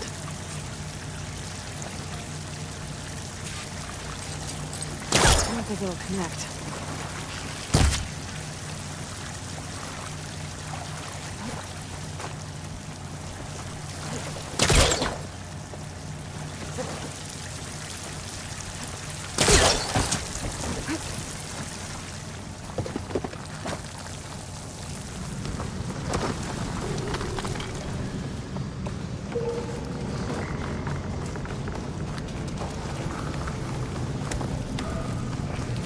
So Olvind was secretly blasting in the mine, trying to squeeze it for all it's worth.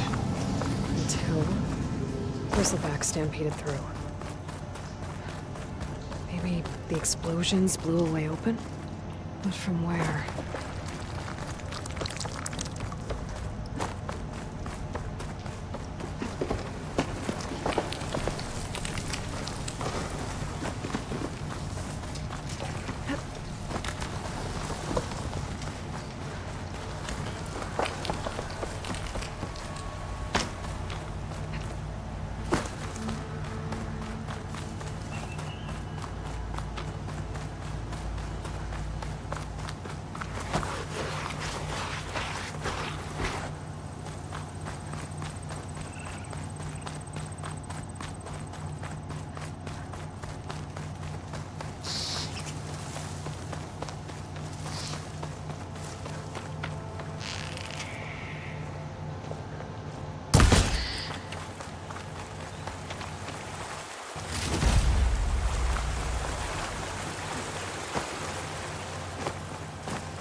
Be welcome, Elven.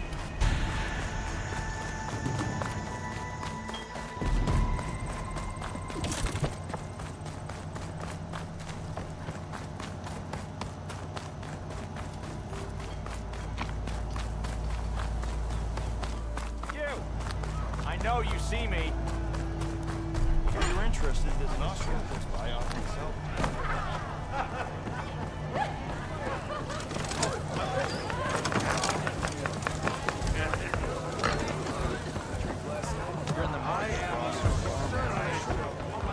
Savior, what news do you bring?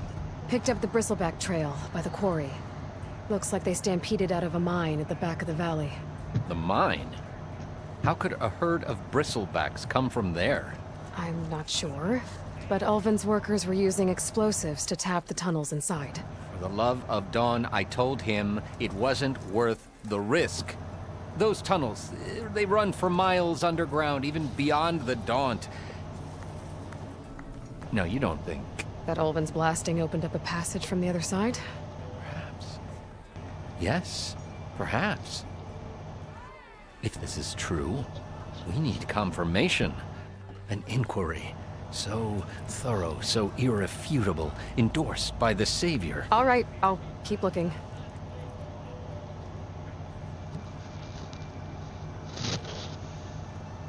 How does blaming the Karja for the bristlebacks help Ulvin get his concession? Look around. This may be the Sundom, but Chainscrape is all gears and rust and bad ale. Claiming that the Karja loosed the bristlebacks in order to intimidate Oseram laborers into obedience. Well, let's just say no one here has forgotten the atrocities of the Mad Sun King, even with the valley working again. Ulvund hopes he can stir up enough resentment against the Karja to call for a strike. And if the Oseram refuse to work, unless the concession is signed, you won't have a choice. Correct. The reconstruction of Barren Light must continue. How did you get stuck out here? I asked for the posting, believe it or not. Overseeing the entire valley on behalf of the Sun King? It was an honor. Is an honor, I mean. But your job would be a lot easier without someone like Ulvund blasting hot air all the time? Ulvund's not going anywhere. He's been around longer than I have. Even fancies himself the founder of Chainscrape.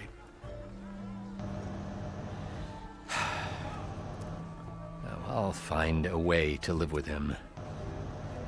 I have to.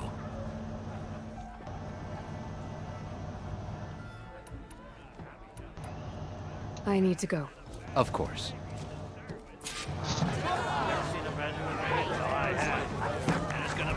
The embassy, Regalla's rebels were riding bristlebacks. If they attack from the north, they might have a camp up that way.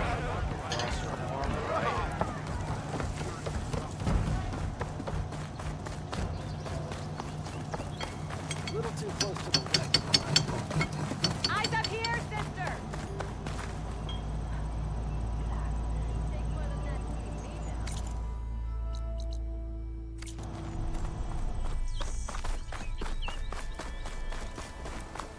If you're interested, there's an ashram close by offering help.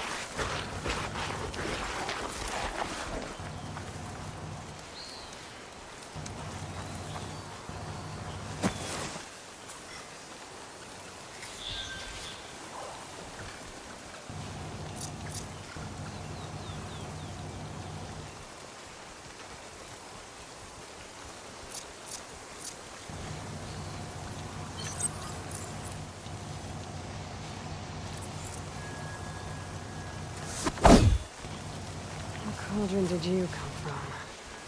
You could show me how to override you.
thing.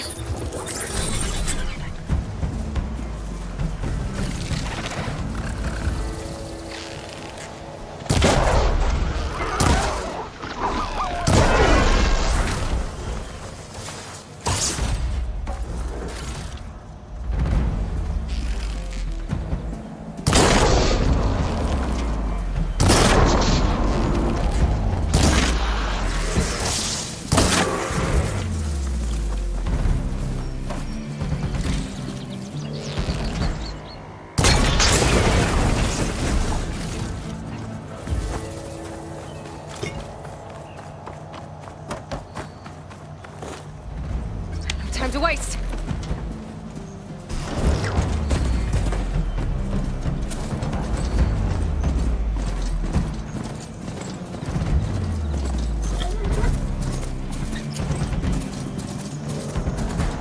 I could try to line up the vista point image again. I should be within range.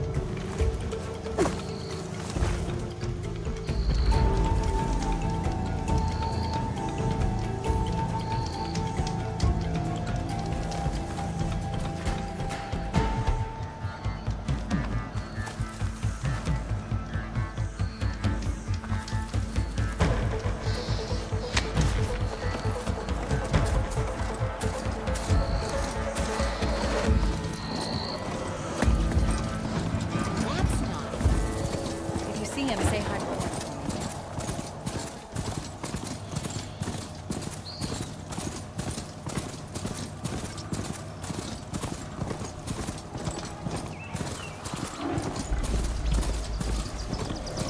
Damn, they saw me.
things going on at that camp. Gotta make all other armors look like rusted buckets of scrap. You really think you can do that?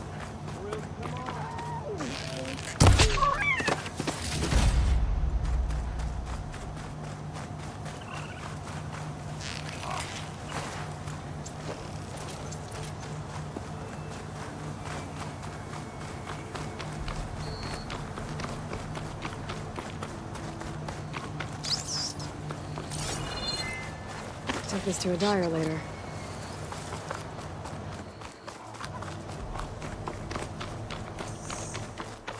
Some kind of outpost. With pens. It might be where Regal is keeping her machines. I need to find a way to get in there. I can scan the area to see what I'm up against. And tag any rebels or machines in my focus to keep track of them.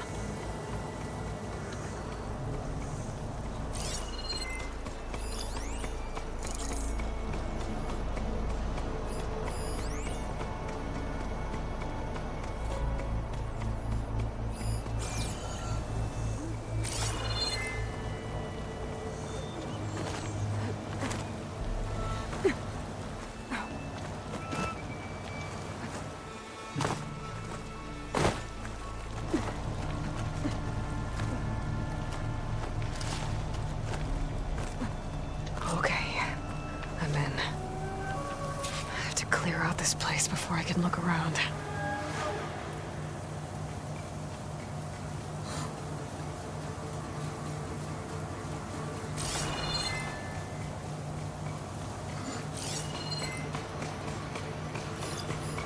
Could use shock ammo against that machine.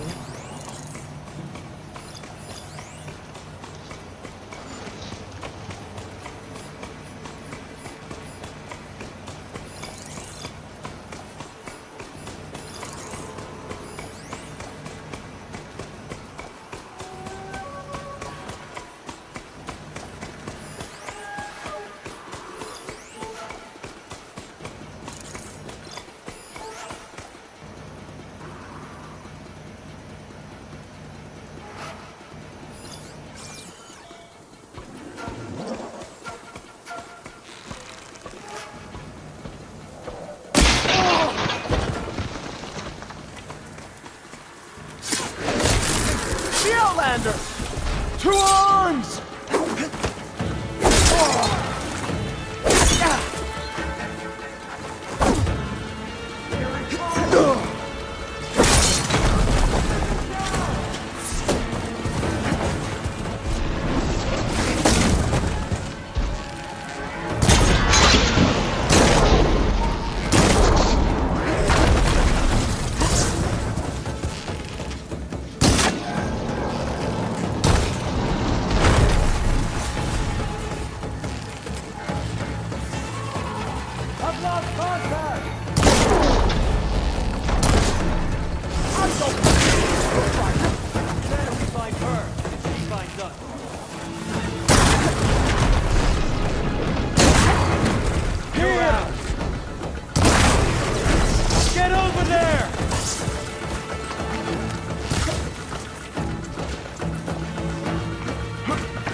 Got it. A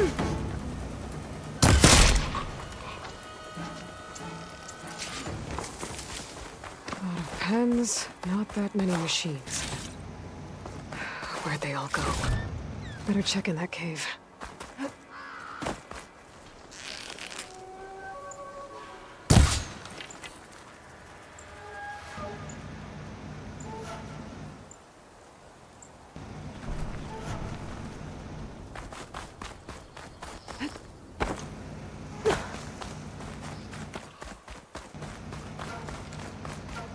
drawbridge. That'll be my way across.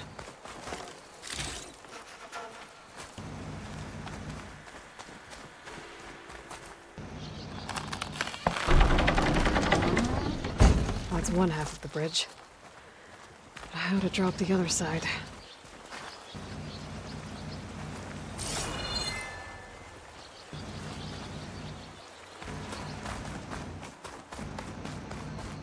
Scanning the bridge with my focus might show me something.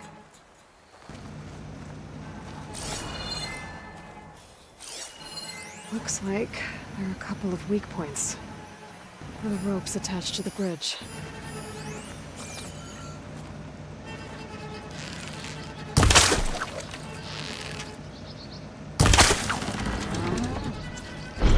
There. Bridge is down.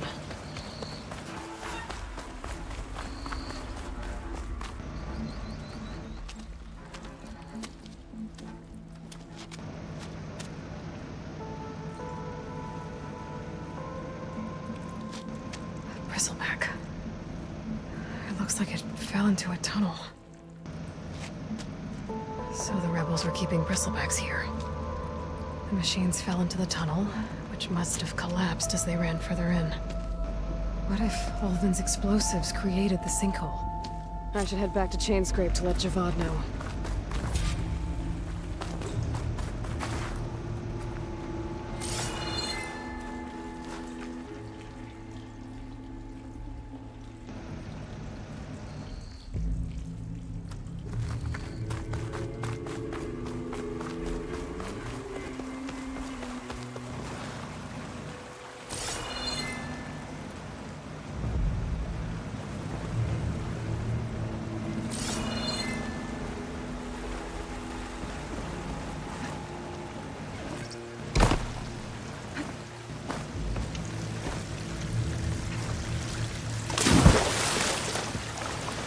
I'll shake it out as I go.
Fire won't help here.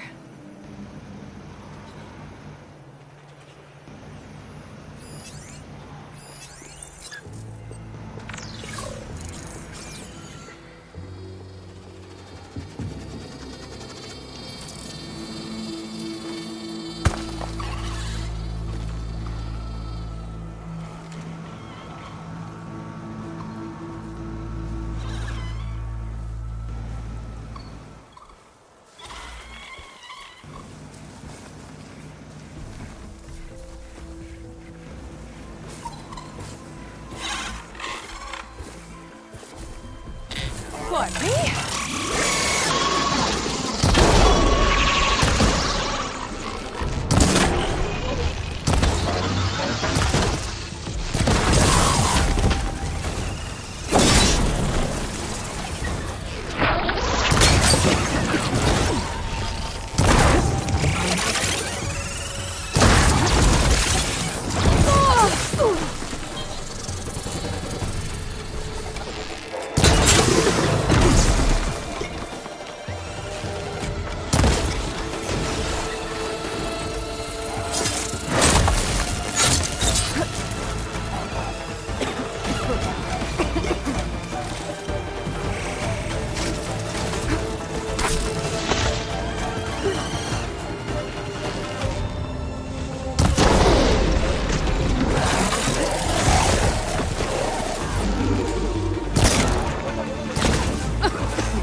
Grab this on the go.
Stash this away for later.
She's all right by me.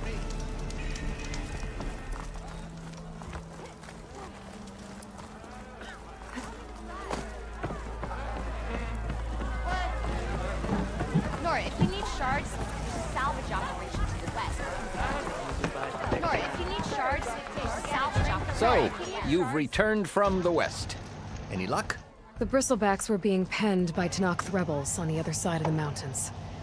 Ulvin's explosives opened up a sinkhole, dropping them into the tunnels. Which they followed to the mine and out into the Daunt. Right.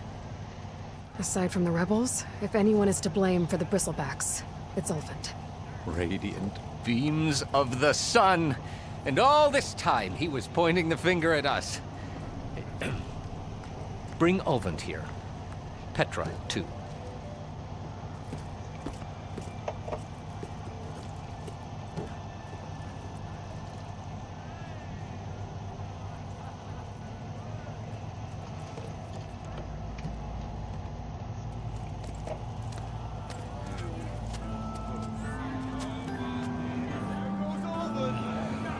Summoned like a blasted ale winch. You best be meaning to put pen to parch.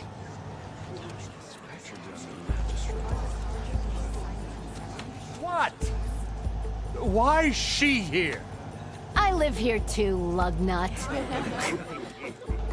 So what's this about? Thanks to the Savior, the sun has shown the truth on the bristleback incursion. Tanakh rebels were keeping pens of machines on the other side of the mountains. A sinkhole swallowed them, releasing them into the underground tunnels that led east and out into the Daunt. So it was an accident. But let us not forget that it was the Karja— I'm not done. The sinkhole only formed due to your unauthorized blasting in the southern mine, Ulvin. You are responsible for the machine rampage, the workers we lost, the destruction the bristlebacks caused. All of it. My dear magistrate, has your precious son baked your senses? I would never give such an order without first consulting you. Evidence says otherwise. Aloy found the shipping manifest in the mine. You skirted the laws of the Sundom, Ulvin. All for a few extra shards. And that's not the only mine you've been squeezing. Corvin's crew would have drowned if it weren't for Aloy. I demand an official investigation. I won't be the victim of some Karja scheme. Certainly. We'll conduct a thorough inquest into everything. The bristlebacks, the mine. Every business deal you ever put your name to. Well, that's not necessary, is it? What if I just return to the claim? Oh, well, that would save the crown the cost. Of course. I'll be on my way as soon as I wrap up some previous commitments, tie up some loose ends. After all, the welfare of Chainscrape's people in a transition like Nope, this... you're leaving right now. Chainscrape will be just fine. You think she can run this scorched-out forged dump? Ha! Knock yourself out. Get out!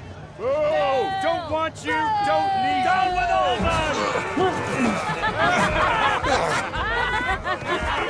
Sergeant Wright!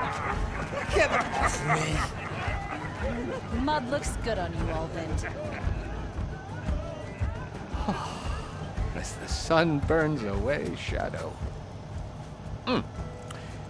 Thank you for that, Aloy. Oh, he had it coming. Here, please accept this token of gratitude. You've done the Sundom and my sanity a great service. And I believe we have some matters to discuss. Guess we do. Not the most pleasant boots to fill, but I'll wear them. All thanks to you, Flamehair.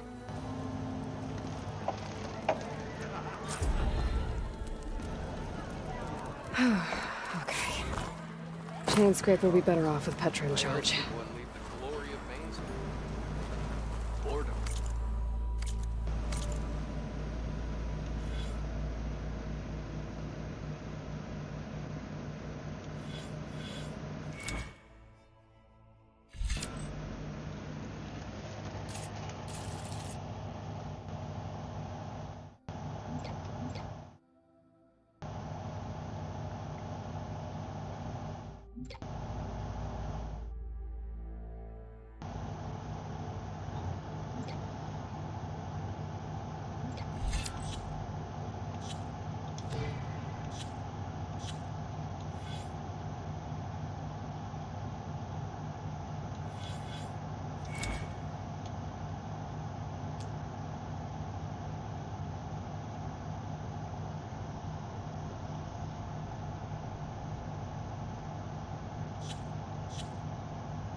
Don't let Petra hear you say that, or she'll hammer your head out of your behind.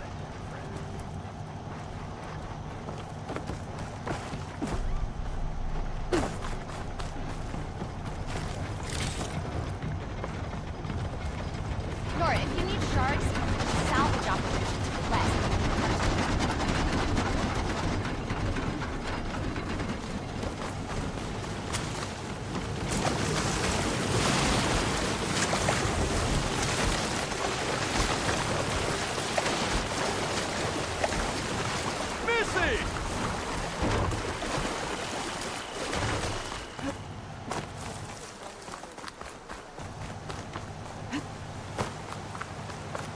Ow! Ah!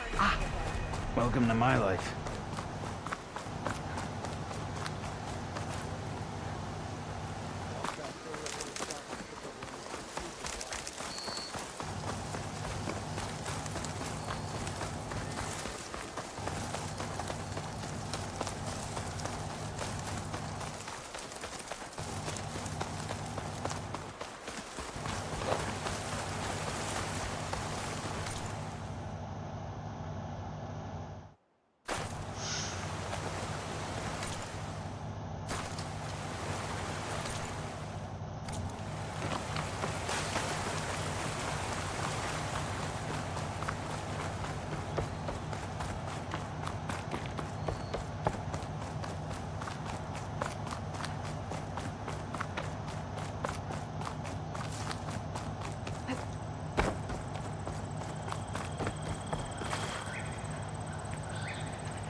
Useful for making dyes.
Oh!